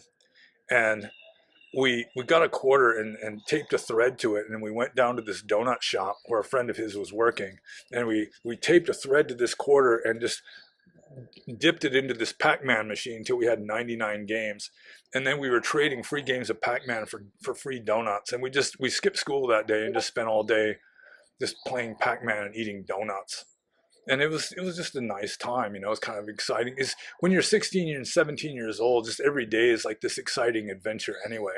And so I was trying to live life to the fullest. And it was finally around when I was 17, I started realizing that just partying all the time, you get into a lot of trouble. It's a roller coaster ride. I mean, there are ups and then necessary like corrections in a downward direction. And my father was getting really pissed off at me after I had been kicked out of my mother's house.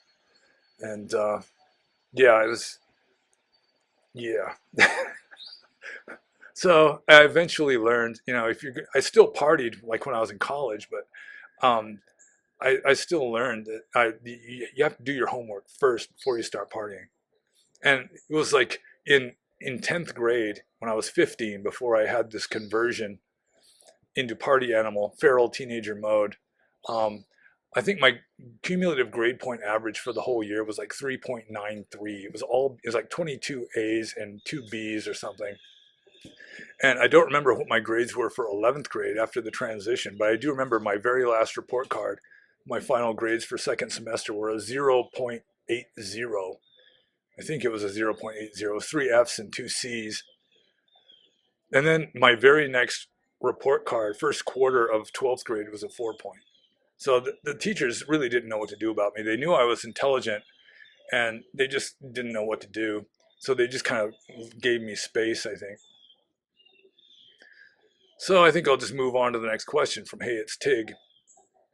And we've been going at this for over an hour and a half. This might be cut into 2 parts. So Hey, it's Tig says, now especially because the light might just really take over here. Hey, it's Tig says, how do you envision the remainder of your life playing out? How do you envision your next life playing out? Well, I assume that the remainder of this life playing out is I'll just kind of continue probably living here with my sweetheart and gradually having less and less energy, I suppose. Forget more words, maybe. Uh, but I mean, yeah, who knows what's going to happen. See, I'm really not into envisioning the future because, I mean, even really good science fiction authors usually mess it up, or even prophets, biblical prophets, or any kind of prophets, they usually mess things up too. And who am I compared with a science fiction author or a biblical prophet? So, I mean, yeah, I'm going to get older. I hope that I'll be spending the rest of my life with my sweetheart, and I'll work for a living until I don't have to anymore, or I just can't anymore for probably health reasons or something. I don't know. Yeah, I'm not really good at that sort of thing. And how do I vision my next life playing out? I mean, that's you're getting into science fiction there. Who knows? Who knows what the next life is going to be like if there is one? So yeah, I'm sorry to disappoint Hey, it's Tig on that score. Next question is from Thur. How do you answer the framing of Siddhartha as a bad guy for abandoning his wife and child? Well, I mean, just for starters, his wife and child, according to the tradition that says he abandoned them, I mean, she was a princess, and his son was the son of a prince, and presumably a prince himself. They were living in a palace. So I don't think they endured much hardship other than just, emotional hardship of their man leaving them. But he left for presumably a noble cause, especially according to ancient Indian culture. But let's say that his wife wasn't rich and living in a palace, the daughter-in-law of a royal king and all that. Um, Still, Buddhist ethics, like early Buddhist ethics, would consider the renunciation of the world to be a noble act, a worthy act, because you're trying to become enlightened and then help others become enlightened. And so, um, yeah, they do not consider it to be immoral, especially because karma is a matter of mental states. And if the Buddha's mental states or the Bodhisattva's mental states were purely noble, which presumably they were, I mean, according to tradition, the same tradition that says that he did this stuff, then, um, I mean, he didn't do anything wrong because he didn't have any unwholesome mental states. It may be that he, had some feelings for his wife and his newborn son, and on the night of his enlightenment or previous to the night of his enlightenment, he was doing some internal wrangling, like wrestling with his feelings and everything. I mean, that would be human anyway. But yeah, I mean, there are stories of just ordinary monks who abandon their wife and child, and they're seen as the good guys because, I mean, ancient India did not go with a modern Western utilitarian ethic. It's Buddhist ethics, at least early Indian Buddhist ethics were, I mean, it was subjective, it was personal. Is like, if you don't do anything, you're not supporting somebody. I mean, that in and of itself, I mean, you're not doing anything, so you're not doing anything wrong. But I mean, you may have bad motives for that, and then you're going to get dinged for the motives. But, so, yeah, by modern Western standards, modern Western ethics, yeah, somebody, especially somebody who's biased against the historical Gautama Buddha, would say, yeah, he was a deadbeat who abandoned his family, but his family was living in a palace. So I'll just move on to the next question from Akala or Achala. And Achala says, is it akusala or unwholesome to destroy the Buddha's statue, like the one in Bamiyan destroyed by the Talibanis?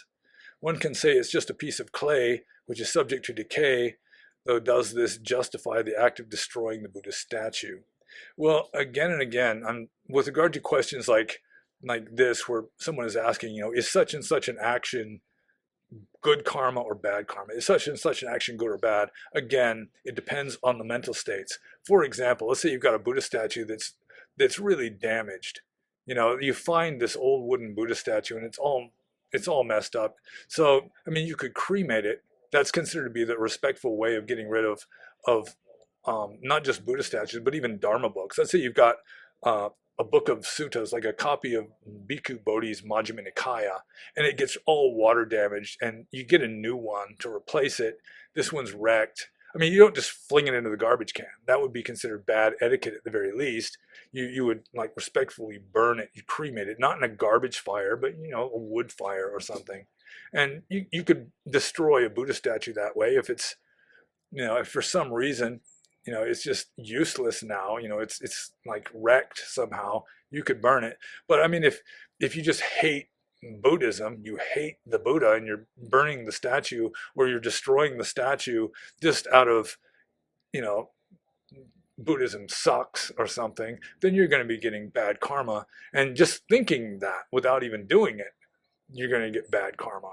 Just for the hate, not just hatred of the Buddha. I mean hating an enlightened being or a saintly person. I mean, that's another level, but we don't need to get into that. But it's good to give saintly people the benefit of the doubt, like the Dalai Lama with the tongue thing.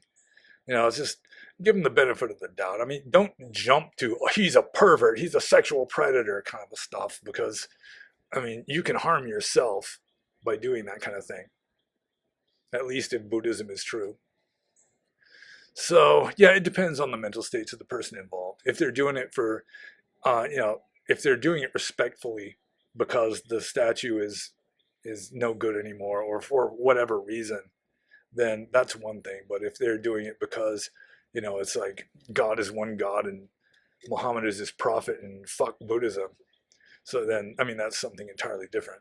Or just the fuck Buddhism, just leaving aside all the Muslim stuff. So I'll just move on to Achala's next question, assuming that his name really, or this person's name really is Achala. What are the karmic consequences of a porn star? Well, that's kind of a difficult question because different porn stars are different, and probably they have different reasons for being porn stars. Male and female porn stars would have kind of a different kind of dynamic going. I mean, why are they a porn star? They need the money? They're just heavily into sex? I mean, it depends. But I assume that since they're having lots of sex with strangers, I mean, obviously they are not being, they're not being restrained with regard to sensuality. They're breaking the third precept big time. So there'd be some sort of sexual karma, and I think like Frank Zappa probably had a lot of sex karma, and he wound up with prostate cancer, or they can just be messed up in various ways. I mean, being a porn star, especially a female porn star, I'm certain has its dangers. I mean, you're going to be dealing with predatory men and just not respected and treated, just pretty much like a sex object. And a lot of them are get involved in drugs and so forth. It is kind of a dangerous life, spiritually very dangerous, more so than physically, I think. And the puppy is scratching something behind me. She's been a bad puppy today. She's a good puppy always, but she's been like peeing where she shouldn't pee and chewing on things she shouldn't chew on.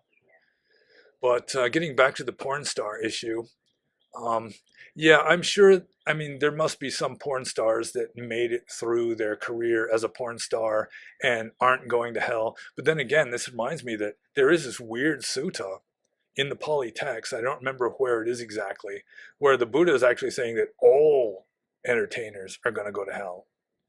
And I'm skeptical of that too. I would assume that would be apocrypha because, I mean, I don't think what they're doing is bad enough. I mean, they're just sort of like, seducing people into samsara, just helping them to stay enmeshed in samsara, which pretty much everybody does. So long as you're participating in samsaric culture, you're helping others to be stuck in samsara, at least in an indirect, subtle way. But yeah, I mean, they'd have some sort of sexual correction, probably most likely sexual, just in the opposite direction, like, prostate cancer or whatever it is. So yeah, I mean, positive and negative have to balance out. So the positive that they're experiencing as a porn star, it either gets balanced out just through their bad experiences, with, predatory men or whatever, or it happens later on with possibly partly just through like remorse or regret or something, or who knows. It depends on the person. So I'm just going to move on to the next question. This is from Fred. And Fred says, maybe you need some exchange with Mr. Wheeler, question mark. He claims to be the world's best Pali expert. I don't want to disparage him. It's not my way. Well, he's talking about Ken Wheeler, who does like Tattooed Monkey podcasts. I think he used to have a YouTube channel called Angry Photographer or something. And yeah, I did a blog. I wrote a blog post. This was maybe a year ago, in which I was discussing the whole idea that a lot of Western Buddhists just insist vehemently, sometimes angrily, that the Buddha taught an eternal soul. And it's not just even like the Atman equals Brahman, eternal soul of the Upanishads, of Vedanta, that's saying that everybody shares the same soul. They want to even believe that each person has an individual, ultimately real eternal soul. And I have no idea where they get this, other than, I mean, there's some certain Mahayana sutras that they use as authorities. Well, although Ken Wheeler isn't one of these. But anyway, I can't even remember if I mentioned him directly. Probably I did. I mean, I wasn't bashing him at the time. I was disagreeing with the idea that the Buddha taught an individual eternal soul or an individual anything really. And I got somebody who knew him sent him the link, I think, and I got this really hostile, arrogant, sneering emails from him.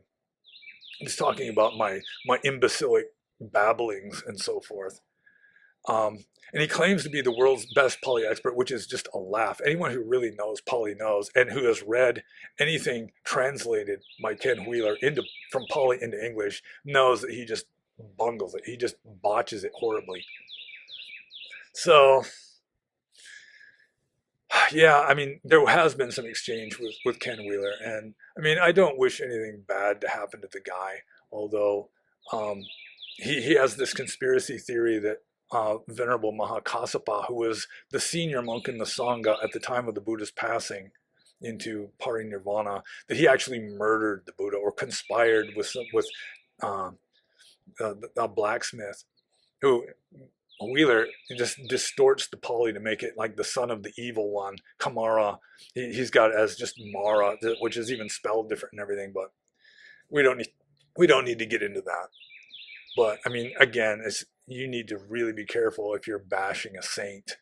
Just I mean, it's good to give them the benefit of the doubt, or just sort of a saintly spiritual person. Um, but yeah, I mean, with regard to that, there has been some exchange, and I don't think he's really open to debate or any such thing. He brags about, defeating people in debates, but I've never actually seen him debate anybody. So we'll just move on to Fred's next question. How can Nibbana be outside of the all? Didn't the Lord say there was no other all beyond? I will try to find the sutta. Yeah, there is this sutta where the Buddha is talking about the all. He's talking about, all that exists, at least in samsara, all that exists, and it's just, the eye and eye consciousness and the visual stimulation and the ear and ear consciousness and the auditory stimulation. It's essentially just your own senses and your sensory data is all that really exists. Or at least, I mean, if you want to consider the visual datum and the auditory datum to have some external existence, then I suppose you could do that too in a plausible way. But really, he's saying that the all is just subjective experience. And he says there is no all beyond that in this sutta, and I don't recall the location of this sutta either. But the Buddhism, Nibbana is just completely off the scale. It's not part of the all. It's just totally off the scale. You cannot deal with it. You can't incorporate it like the Abhidhamma scholars did, as I was saying earlier. They're trying to fit it into this system of everything else, and it just doesn't work that way. The everything else is the all, and Nibbana is just unconditioned. It's just formless, infinite, and I mean, it has no boundaries. In a way, you can't say for sure that it exists or doesn't exist. I mean, existence and non-existence are a kind of dichotomy that are samsaric, so that Nibbana isn't even on it isn't participating in the dichotomy of existence and non-existence. So I mean, how is it going to be part of this all of all that exists when it just transcends the duality of exists and doesn't exist? So I still stick by the idea that Nibbana is ultimate reality, and it's just not part of the all because it's formless and infinite, and anything that's formless and infinite is just paradoxical. It's like Hegel starts his logic with, absolute being and absolute non-being being completely, you can't tell them apart at all. They're essentially synonymous, and that's, it's a paradox. Obviously, everything and nothing are the same. So yeah, it's hard to explain this stuff. I mean, how do you explain something transcending both existence and non-existence? And while I'm at it, it also transcends both existing and not existing, and neither existing nor not existing. So I mean, it's just this paradox that really doesn't fit the system. And so it just, by definition almost, it's not part of the all because it's just not going to fit. You can't fit it into anything. So we'll just move on to the next question. This is from David. And David says, Panyo Basa, what first attracted you to A, Buddhism, and B, especially to the Theravada tradition? As a former Zen monk, my attraction first nurtured as a child was from the TV show Kung Fu into the Chan Zen Mahayana lineage, Gasho. Well, what first attracted me to Buddhism, I assume, was my father claimed to be a Buddhist, and I had a lot of respect for my father. I considered him, when I was a little kid especially, to be a kind of combination of Hercules and Socrates. And so when he was talking about he was a Buddhist, then at least it made me open-minded to Buddhism. Although we did have a big Buddha statue on top of our fireplace, on the mantle above the fireplace when I was a kid, and it scared me. I didn't like being in the room alone with it, just because the living room was sort of not well lit. It was sort of a darkish room, and you got this dark looming figure up there, you know. But after my feral teenager phase, I was introduced to Western, or to Eastern philosophy, I should say, mainly through a youth counselor who was giving me Ram Dass books to read. He also gave me the book Illusions by Richard Bach, which is really a good book. And so that got me interested in Eastern philosophy. And eventually, I think what converted me to Buddhism was reading the book Zen Flesh, Zen Bones, compiled by Paul Reps. And that was when I was about 19, 18 or 19, I guess. And then what converted me to Theravada in particular was reading, when I was also in college, maybe a year or two later, an old translation of the Sutta Nipata, which was in Max Muller's Sacred Books of the East. So it was an old translation by a European fellow named Fausbold from like the 1890s. But I really liked this, the toughness and the radical renunciation of it. I don't know, it just, for some reason, it just resonated with me. And it was very ancient. It goes way back to the Buddhist time, or almost to the Buddhist time. So I was really interested in that. And I'm gradually seeing the sunshine like completely obscure my face in this video, which I will point out to my sweetheart, who keeps insisting, or at least strenuously urging me, to change up my background and do videos outdoors. So anyway, I also was impressed by the TV show Kung Fu. That was definitely an influence, although it didn't really convert me or anything. So next question from David. I'm a little bit distracted here. I want to see. Okay. So next question from David. Do you believe in rebirth, and have you had past life experiences? Well, I take rebirth as a kind of working hypothesis. I mean, I don't think there's any way you could empirically prove it one way or the other. You couldn't prove that it does exist, and you can't really prove that it doesn't exist. So it's just a working hypothesis, because Buddhism accepts it, and a lot of people who are much wiser than me, I think, like Neem Karoli Baba, also endorsed it. And so, yeah, I accept it as a working hypothesis. You know, I'm not just vehemently insisting upon it. And have I had past life experiences?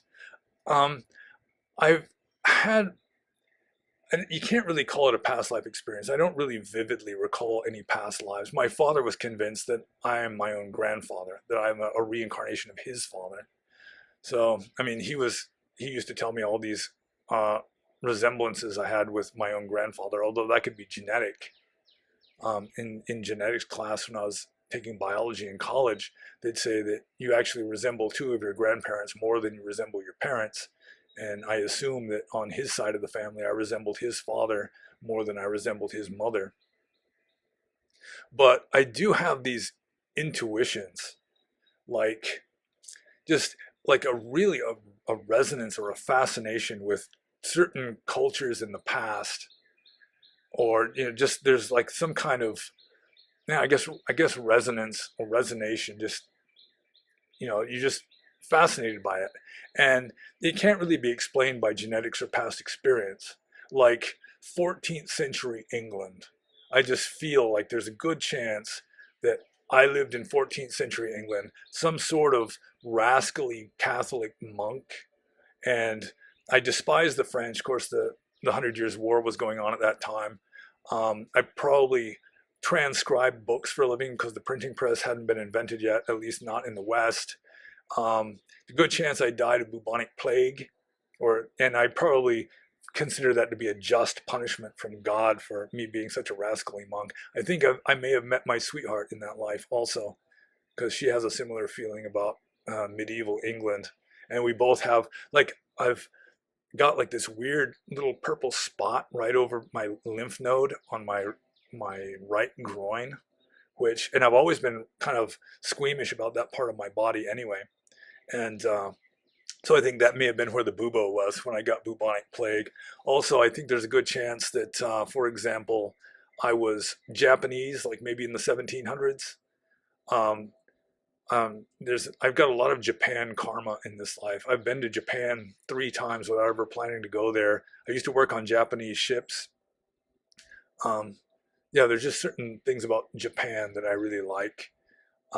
There's a good chance that, like in prehistoric times, I was some sort of shaman that worshipped snakes, like in the Indus Valley civilization or like northwestern India, that general area. There's a good chance, just again, these are just intuitions, that I was living in around Naples, like during the late Roman Republic or early Empire. Uh, wasn't killed by Vesuvius though. So it's just like intuition, just these weird, um, just chemical attractions to certain periods in history in certain places. That, I mean, I can't really explain it in any other way. Like certain cultures, I just have no affinity with. Like ancient Egypt, I just have no interest in that. Ancient Native American cultures in North, Central, or South America, I just I mean, it's not like I despise it or anything. It just doesn't call to me like certain other cultures do. So anyway, I'll just move on to the next question, which is from Rourke. And Rourke says, what are the range of requirements for different monasteries, or whatever the appropriate term is, who would train someone to become a monk? The range of requirements. Wow. I mean, at the lower end, I mean, there's hardly any requirements at all. I mean, you don't even have to be a Buddhist to be ordained at some monasteries in Burma. You can just walk in. I had this one monk, American monk friend of mine, when I was living in Burma, who said that he was at this monastery where there was this monk who was just like raving, just like splashing around in this pond. And it turned out that he was an alcoholic. He was going through DTs, and he thought that being ordained as a monk was going to help him stop being an alcoholic. And I mean, he had just been ordained very recently, obviously, within just a matter of days. And that happens quite a lot. So, I mean, at the lower end, some monasteries will just ordain anybody.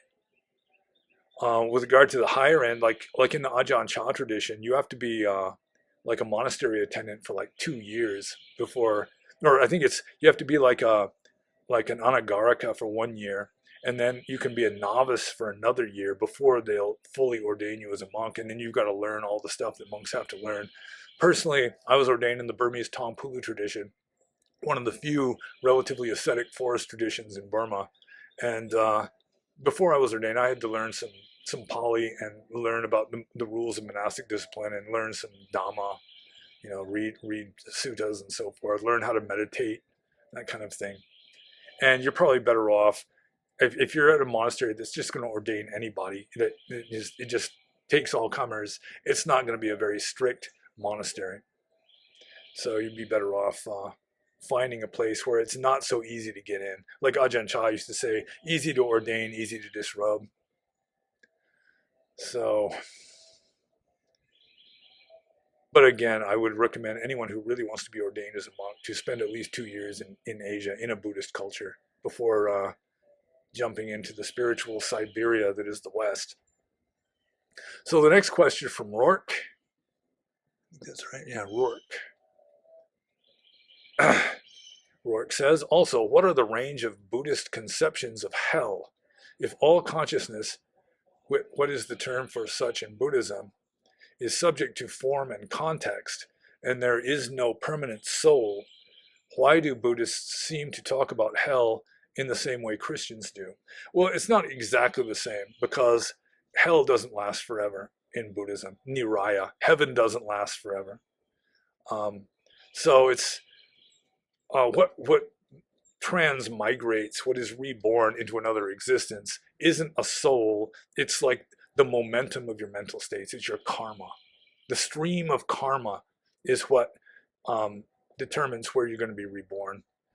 So if you do certain very bad things, like murder one of your own parents, you're guaranteed of hell. And there's various levels of hell, just like in Buddhism, especially Theravada Buddhism. There are many different heaven realms, and also there are many different hell realms, and they just progressively get worse and worse till the very bottom. The lowest pit of hell is called Avicii hell, and it's there are detailed descriptions of Avicii hell in some of the suttas, where it's just like blazing hot, and you got demons that are torturing the beings there with like axes and all kinds of terrible things. It's, they're just describing a realm of existence as icky as possible. So so there are differences. The main difference is that hell doesn't last forever. After you have exhausted your bad karma, then you get reborn somewhere else. Like, for example, the Buddhist rough equivalent to Judas Iscariot is Devadatta, who is the Buddha's cousin, I think also his brother-in-law, who tried to take over the Sangha, or at least started a schism in the Sangha. According to tradition, he tried to murder the Buddha more than once. And according to tradition, the same tradition, he is now in Avicii hell, being roasted and tortured by demons, but he is destined in the future, millions of years from now, after he finally gets out of hell, to become a Pacceka Buddha, which is like a fully enlightened being who is almost a Buddha, but he is a hermit, and they arise in times when there is no Buddhism in the world, and so he just is enlightened, but he just lives in a cave or something somewhere and doesn't start Buddhism again. He doesn't start the wheel of Dharma rolling. So the range of Buddhist conceptions of hell, there's not much of a range, because it's described fairly clearly, precisely in the texts.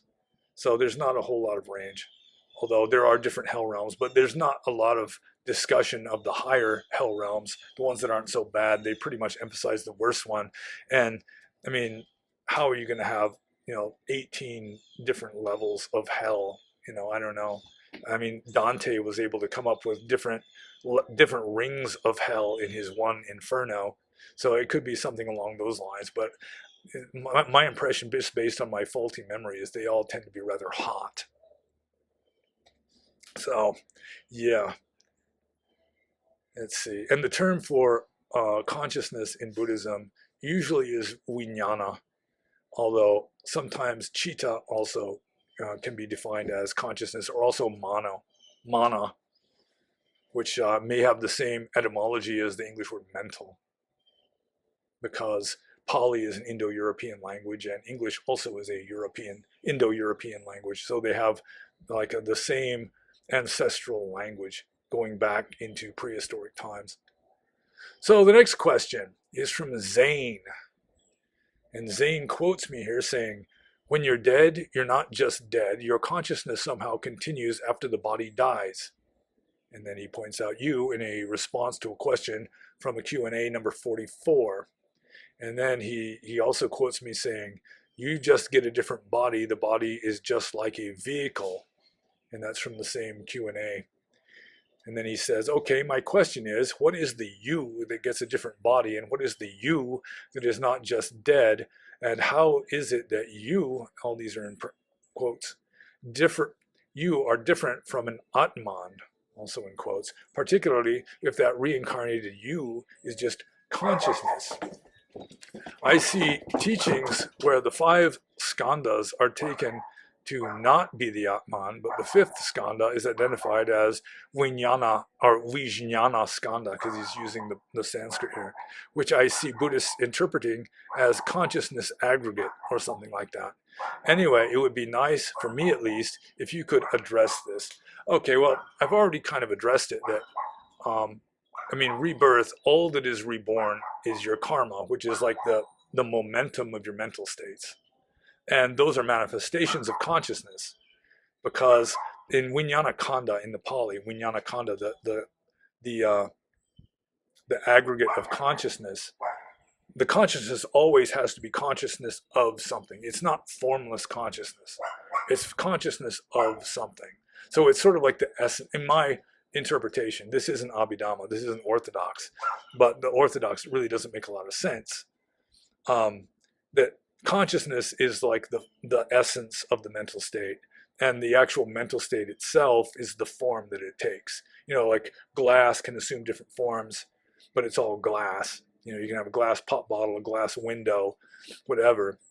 And it's the same way with with consciousness. I mean, you can have consciousness assuming the form of anger, or assuming the form of lust, or assuming the form of some intellectual concept or whatever. So the idea, and it's found in a few fragments of old suttas in the Pali texts, is that enlightenment would be formless, infinite consciousness, unmanifest, you know, luminous all around, as it says in the texts. But the thing is, once something becomes formless, it becomes an infinite. I mean, it's not a thing anymore. You know, it's just off the scale.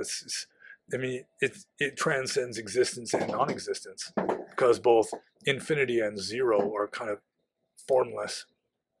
They're a kind of infinity. So I'm trying to get to this question here. Question is that you that gets a different body. Yeah, what is the you? That's essentially just the momentum of your mental states, or your karma, that is being reborn, or using the body as a kind of vehicle. And then with the second part of the question, yeah, the consciousness aggregate. Yeah, I've already discussed that. So I'll just continue here. And yeah, this is turning into long. I think this one might be in two parts, because we're already over 2 hours, and I'm more than halfway done though. So there is that.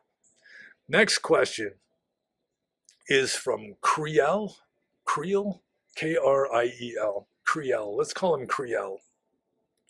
And let's call him him. Let's just assume his pronoun. What do you, and Theravada in general, make out of near-death experiences? These seem to be profound and life-changing spiritual experiences, not necessarily in accordance with Buddhism. Many times they report the idea of a soul plan, soul contracts, and the idea that we chose to incarnate for the purpose of spiritual evolution. If their perspective is partial, even though profound, would that mean that they generally report such rosy and positive perspective of incarnation and life due to their karma and attachment to samsara? Thank you a lot for your answer, if any. I personally spoke with a few of them and was briefly a friend of one, so that topic is dear to me. Okay, this is an interesting question. I've read about a lot of near-death experiences, including a few that essentially caused like the enlightenment of the person who experienced it. Like, oh, John, I've mentioned him more than once. He got poisoned in Thailand, almost died. John, it's like a hyphenated name, and now I can't remember it because I'm getting old, I guess. Plus, I've had falciparum malaria baking my brain like 7 times. Plus, of course, my feral teenager partying phase.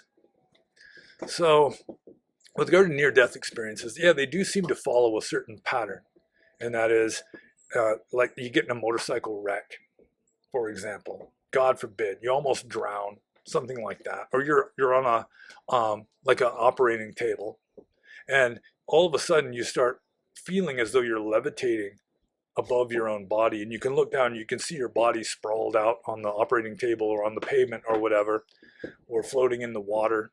And then you go up and up, and there's like the Hieronymus Bosch painting, this famous painting by Bosch about like the Empyrean. I can't remember the full title, Entering the Empyrean or something, where you're floating up and there's this tunnel with this bright light at the end, and there's like an angel waiting at the other end of this tunnel going up towards the bright light. And you go up there and you meet some guide, maybe an angel, maybe Jesus, maybe some important religious figure from a different religion that you happen to follow, could be like a deceased relative or dear friend, and they'll give you some instructions. They might show you around a little bit, and then generally they have you review your experience in life, like your life flashing before your eyes, except like with a guide to help you through it. And then in a lot of cases they say, well, you can choose to stay or go back, or they might say you just have to go back. The ones that get to stay, they don't come back to tell us about it. And so it's like this common experience, and I assume there's some kind of truth to it. And what strikes me is that although it's completely unorthodox from a Theravada Buddhist point of view, there's no mention of it at least. What is described is reminiscent of some of the stuff that you read in the Tibetan Book of the Dead. Like in the Tibetan Book of the Dead, after you die, you find yourself in a bright light, and they advise you to stay in that light as long as you can stand it, because it has a purifying effect. But most people eventually panic and leave the light because they feel like they're dissolving and dying. And then after that, there's like a less bright light, this sort of a golden light instead of bright white, and you should stay in that one too. And then you might meet with Buddhas or bodhisattvas and so forth. And in the Tibetan Book of the Dead, it's reminding you again and again, it's all a production of your mind. It's all generated by your own mind, like your own karma, your own imagination or whatever. And then eventually you're going to find yourself in this place where there's all kinds of beings having sex around you. And if you are attracted to one couple having sex, you just get drawn into it, and then you're reborn as their child as the female gets impregnated. So there is some similarity between that and the Tibetan Book of the Dead. And I think a lot of the variations, like the soul plan and the angel or Jesus or the bodhisattvas or whatever, is just your own expectations, because it is generated by your own mind to some degree, at least to some degree, if not totally. And again, a lot of people, they have these near-death experiences, and it has a life-changing effect on them. For starters, they're just not afraid of death anymore. And like I said, I still can't remember John. I want to say Kabat-Zinn, but that's not the guy. But he was like a scientist, an atheist, who all of a sudden had this near-death experience, and it was like an Eckhart Tolle style awakening. And there's a really good movie that was actually recommended by the same guy, that's why I watched it, called Fearless, in which this guy has a near-death experience and it changes his life. But it makes him not only fearless, it makes him like brutally honest and so forth.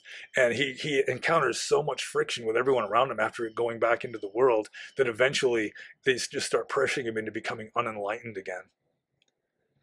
But I think I may have completely digressed on that one.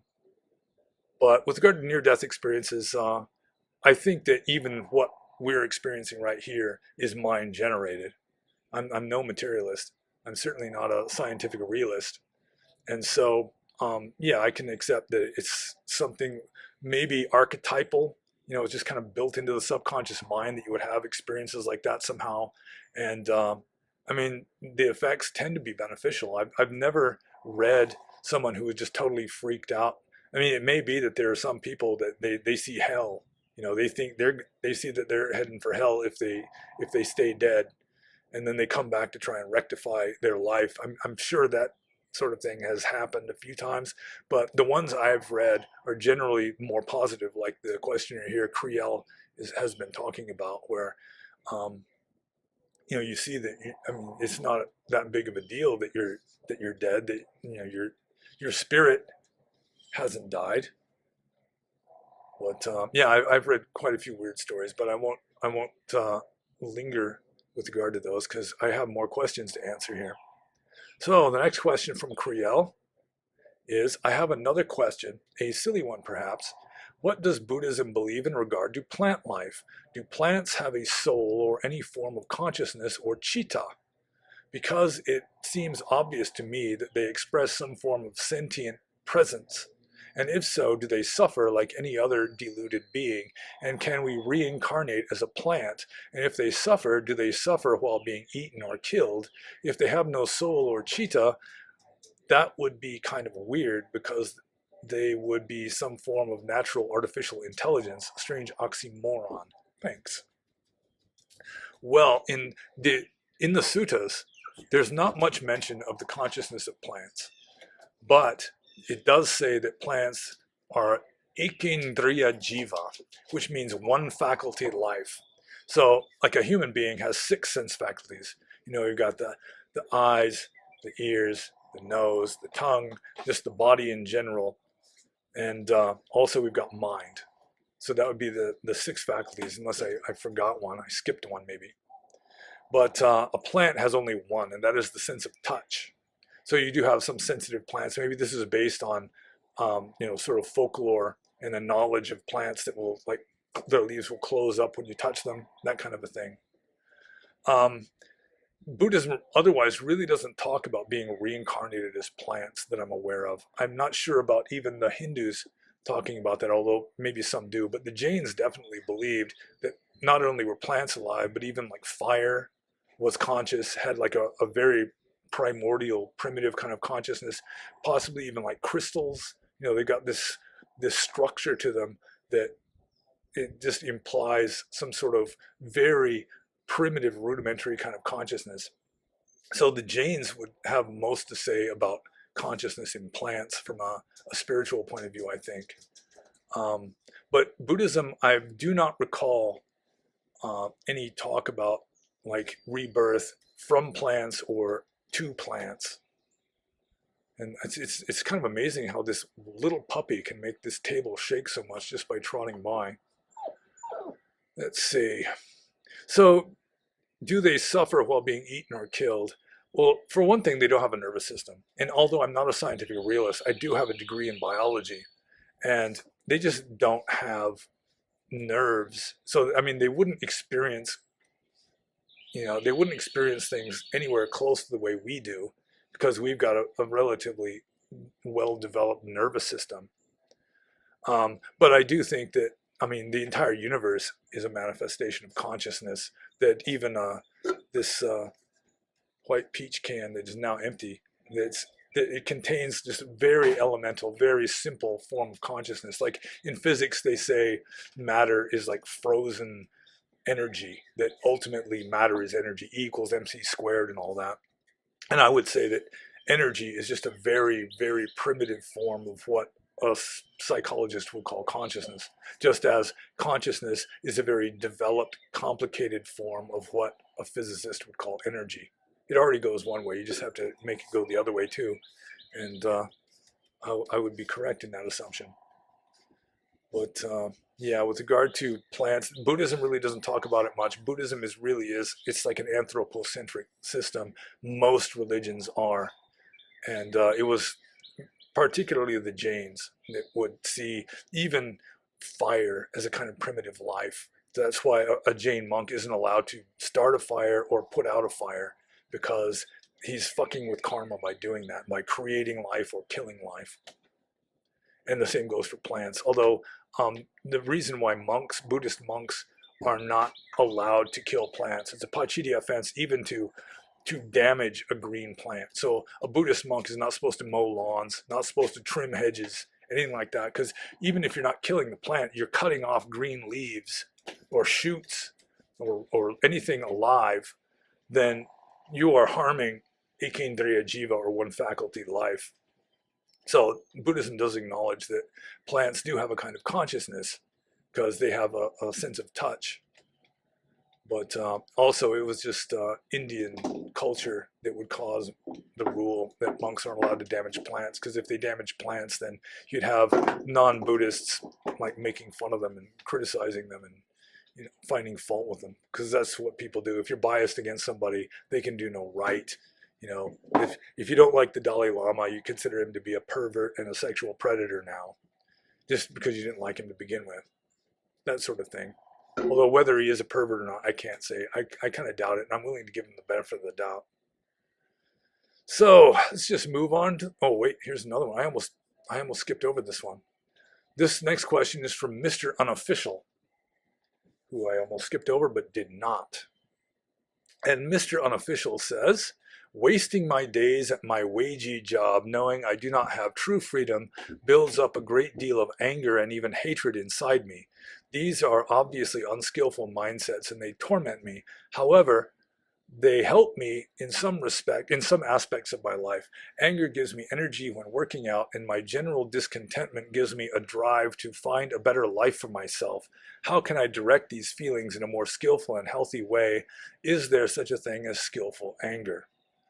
Well, there really is not such a thing as skillful anger from a Buddhist point of view, but I mean, there is a kind of natural aggression in human beings, especially in human males. And traditionally, the way of dealing with that would be like high school athletics, or just athletics in general. Or I mean, if you're really into that, you'd get into some sort of aggressive kind of career, like maybe a soldier. That would be the traditional way of dealing with masculine aggression that comes up naturally. But getting up to the top here, wasting my days at my wagey job, knowing I do not have true freedom. Well, I wouldn't say I'm wasting my days at my wagey job, but I do have a wagey job. And knowing I do not have true freedom, well, I mean, that would apply to everybody, I think. Even somebody who doesn't have to work for a living doesn't have true freedom. Not total freedom. I mean, free will, I mean, if it exists at all, it's a paradox because it's logically impossible. So the anger and hatred, I mean, you might try just mindfully observing the anger and hatred and just observing it like an ichthyologist would observe a dead fish and not identify with it. It's just mental states that are arising. It's not really you. So, but I mean, if you do have natural aggression, just natural, I mean, it could even be anger. I mean, you can work out your anger in wholesome ways. That would be a skillful way of dealing with an unskillful mental state. Let's say you've got anger or hatred, then even just, punching a pillow or something.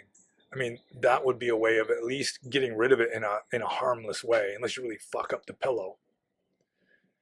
But I mean, the pillow, although according to my theory, it does contain some extremely elemental consciousness, I doubt that it's going to feel any pain.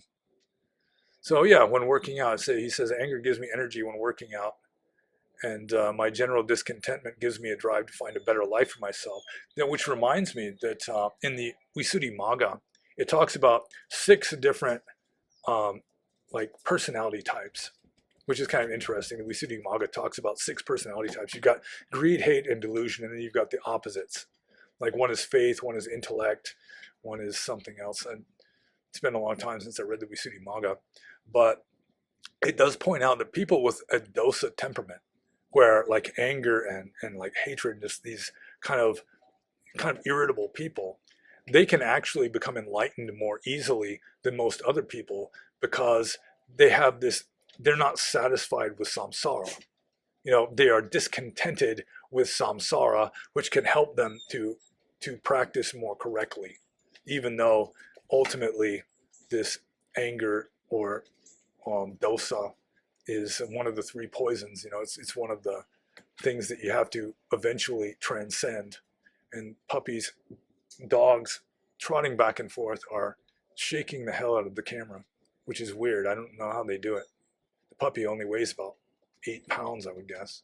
And there she goes again. So let's see. Yeah, Mr. Unofficial. Yeah, I think, I mean, there's no such thing as skillful anger, but there are relatively skillful ways of working it off. I mean, it's not just going to disappear. So, I mean, you can at least, go out and shoot baskets, or, work out, or jog, or whatever, instead of, cursing at the TV screen, or, taking it out on someone close to you, that kind of thing. That's really important. I mean, if you're in a bad mood, you're in a bad mood, it's good to be very cautious when dealing with others, just so you're not taking it out on them and then making more bad karma that just perpetuates the problem. So I'll just move on to the next question. This is from Austin. And Austin says, I understand how karma can be understood as a mental state that guides volitional activity, but how does karma influence seemingly random physical phenomena from outside our mind befalling us? Well, again, it's like, let's just assume that there is such a thing as an external universe. Like, let's just assume that this material stuff around me really exists in some way. But nevertheless, I would say that it's our own mind that is determining this. It's like if you got no mind, there's nothing that is condensing the world down into this 10,000 things that the Tao Te Ching talks about. It's sort of like in like quantum physics, they're talking about how you got the quantum field. It's just like infinite potential.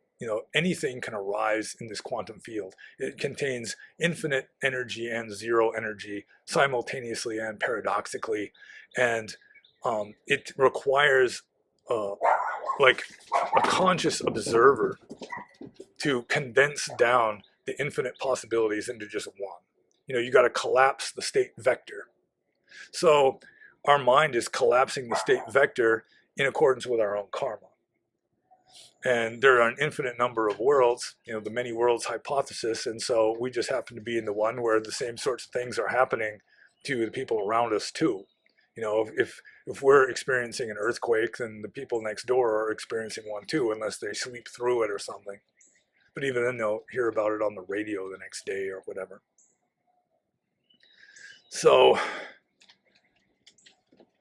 yeah, it's like we're essentially dreaming, and that's why Buddha literally means awakened. He has woken up from the dream. And even if you're like an enlightened being still walking through samsara, it could be compared to something like lucid dreaming. And so, we're still dreaming our existence. This world of greenness and chirping birds and the little Trump doll and everything, it wouldn't exist without humans manufacturing it, conjuring it up through conceptions. So I think I'll just move on to the next question. I'm being a little bit cryptic, I think. I'm not fully answering questions as fully as sometimes I do, just because there's so many questions this time, and I may have to turn this into a weekly show. So the next question is from Johannes. How close do you think Pali is to the Buddha's language? Well, the Buddha spoke a kind of proto-Pali, I'm pretty sure. That Pali is based probably on a language or dialect that was either what the Buddha spoke or similar to what the Buddha spoke. Theravada Buddhism arose somewhat west of the Buddha's own stomping ground, but I'm pretty sure that Pali and whatever language the Buddha originally spoke, like Magadhi, I think it's called Magadhi, the language of Magadha, that they would be mutually understandable. Maybe somewhat like Norwegian and Swedish, or something like Portuguese and Spanish. They'd be mutually intelligible for the most part. There might be a few words that you're not sure about. So yeah, I think that they're fairly similar, much more similar to with the Buddha's language in Sanskrit, for example. So Johannes's next question, are there any commentaries on the size of the Buddha's tongue? Well, you don't even need commentaries. You can read it directly in the suttas. Like, I think it's the introduction to the Parayana Wagga. The Parayana Wagga, for the most part, is very old. It's in the Sutta Nipata. It's the last chapter of the Sutta Nipata, but you've got an intro and a conclusion that are apparently much later. And I think, I could be wrong, but I think that there's mention of the 32 marks of the great man, the Mahapurisa, and it talks about how the Buddha can cover his entire face with his tongue, or he can lick his own eyebrows, that his tongue is so long and his tongue is so wide. I don't know how that would be possible, how he'd fit it into his mouth, but at the very least it says that he can lick his own eyebrows. When it says he can cover his whole face, it just might mean not all at the same time, but he moves it around, or could move it around, and cover any part of his face with it. But any sutta where it's talking about the 32 marks of a great man, especially if it's enumerating them, it's gonna cover the tongue part. So you don't even need to go to the commentaries for that. It's right there in the suttas. And personally, I mean, the whole 32 marks of a great man obviously are not entirely true, because just going with math or geometry, it's not possible for one person to have all 32 marks at the same time. It's just some kind of late weirdness, some kind of Indian tradition thing that got thrown in as a part of devotionalism that developed in Buddhism after the Buddha's time. So the next question, and this is the last question. By golly, that caught me by surprise. We're at the last question. This is from Stevens. Steven says, here's a question for you. What's with the paper fans all the Sayadaws have? Is it because it's so hot and full of insects in Burma, or does it have some other special meaning? Well, most of the fans that you see Sayadaws holding, like in any kind of formal picture of Sayadaws, first of all, they'll have like the, stop it! Puppy's being naughty again. Yeah, here. See? So they'll have these, they'll like in a formal picture of a Sayadaw, the puppy distracted me. They'll have like this big collar around their neck, and sometimes they'll beef up the collar by stuffing newspaper into it. Like a photographer will make this special collar thing inserted into the cloth robe collar to make their collar look very neat and straight and everything. And they'll be holding a fan, and it's usually not a paper fan. It's shaped like, kind of like this, sort of like a lily pad or something with a handle on it. And sometimes it'll have like some kind of print on it. Like on one side, it might have the name of the monastery, and on the other side, it'll be the people who donated it or something. And there's usually, it's cloth over wire, and there's a little zipper on the back, and you can stuff things into the fan if you want to, like little pieces of paper or money or something, I don't know. And they're originally derived, I mean, they originally evolved from palm leaf fans, which were shaped pretty much the same way. And it's like palmyra leaf is what the old fans were made out of. And now it's usually cloth over a wire frame, although you can get paper ones pretty easy. Like in Burma, if there's any kind of festival, like a marriage reception, a wedding reception, or like somebody, their kid's going to be ordained temporarily as a novice. He's going through the ritual of manhood. They'll give out paper fans. I still have one. I forgot to bring it. I don't have it out here on the deck, but you can get little paper fans too, and it'll have be the print of what the occasion is and who's sponsoring it and all that kind of thing. But in like the 1800s and the very early 1900s, like during British colonial times, when a Sayadaw or a monk would give a public discourse, he'd give the discourse behind the fan. You wouldn't see his face. He'd be like holding the fan up in front of his face while giving the discourse.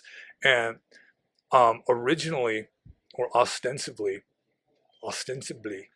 the purpose of that is so he wouldn't be distracted by any attractive females in the audience. He was being demure and modest and restrained by concealing the view of the audience from him while he's giving the talk. And nowadays they don't do that anymore, but it's just another kind of more or less mindless tradition of Burmese Buddhism, that it's just what you do. And there's lots of these more or less meaningless formalities that you do. Like if a monk is going to sit anywhere, he sits on a sitting cloth. And I really didn't see the point of it sometimes, because let's say you're going to be riding in a car. So you're going to just sit down on the seat, and the lay people that are like being your attendants who are going to drive you somewhere, they start panicking. It's like, where's your sitting cloth? And I go, well, it's packed away somewhere. It doesn't matter. I mean, like my robes and the seat are both clean. It doesn't matter. And they say, we got to find you a sitting cloth. And so they'll go out and find some piece of cloth, like a towel or something, for the monk to sit on, when it's just not necessary. It's just this tradition. It's just what you're supposed to do. And having the fan, especially on formal occasions, is just another one of those. And they actually can be used to fan yourself. I've used them to fan myself actually, because after all, they are fans.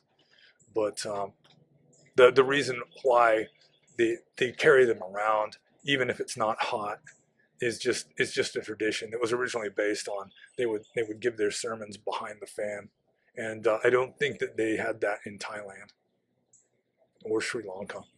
And that's the end. That's is the last question, and we've gone over 2.5 hours with this, and maybe I should turn this into a two-parter or something. And the Camu Camu extract is really kicking in good now, and I'm done. So, as one of the questioners said, I always say at the end of these, be happy.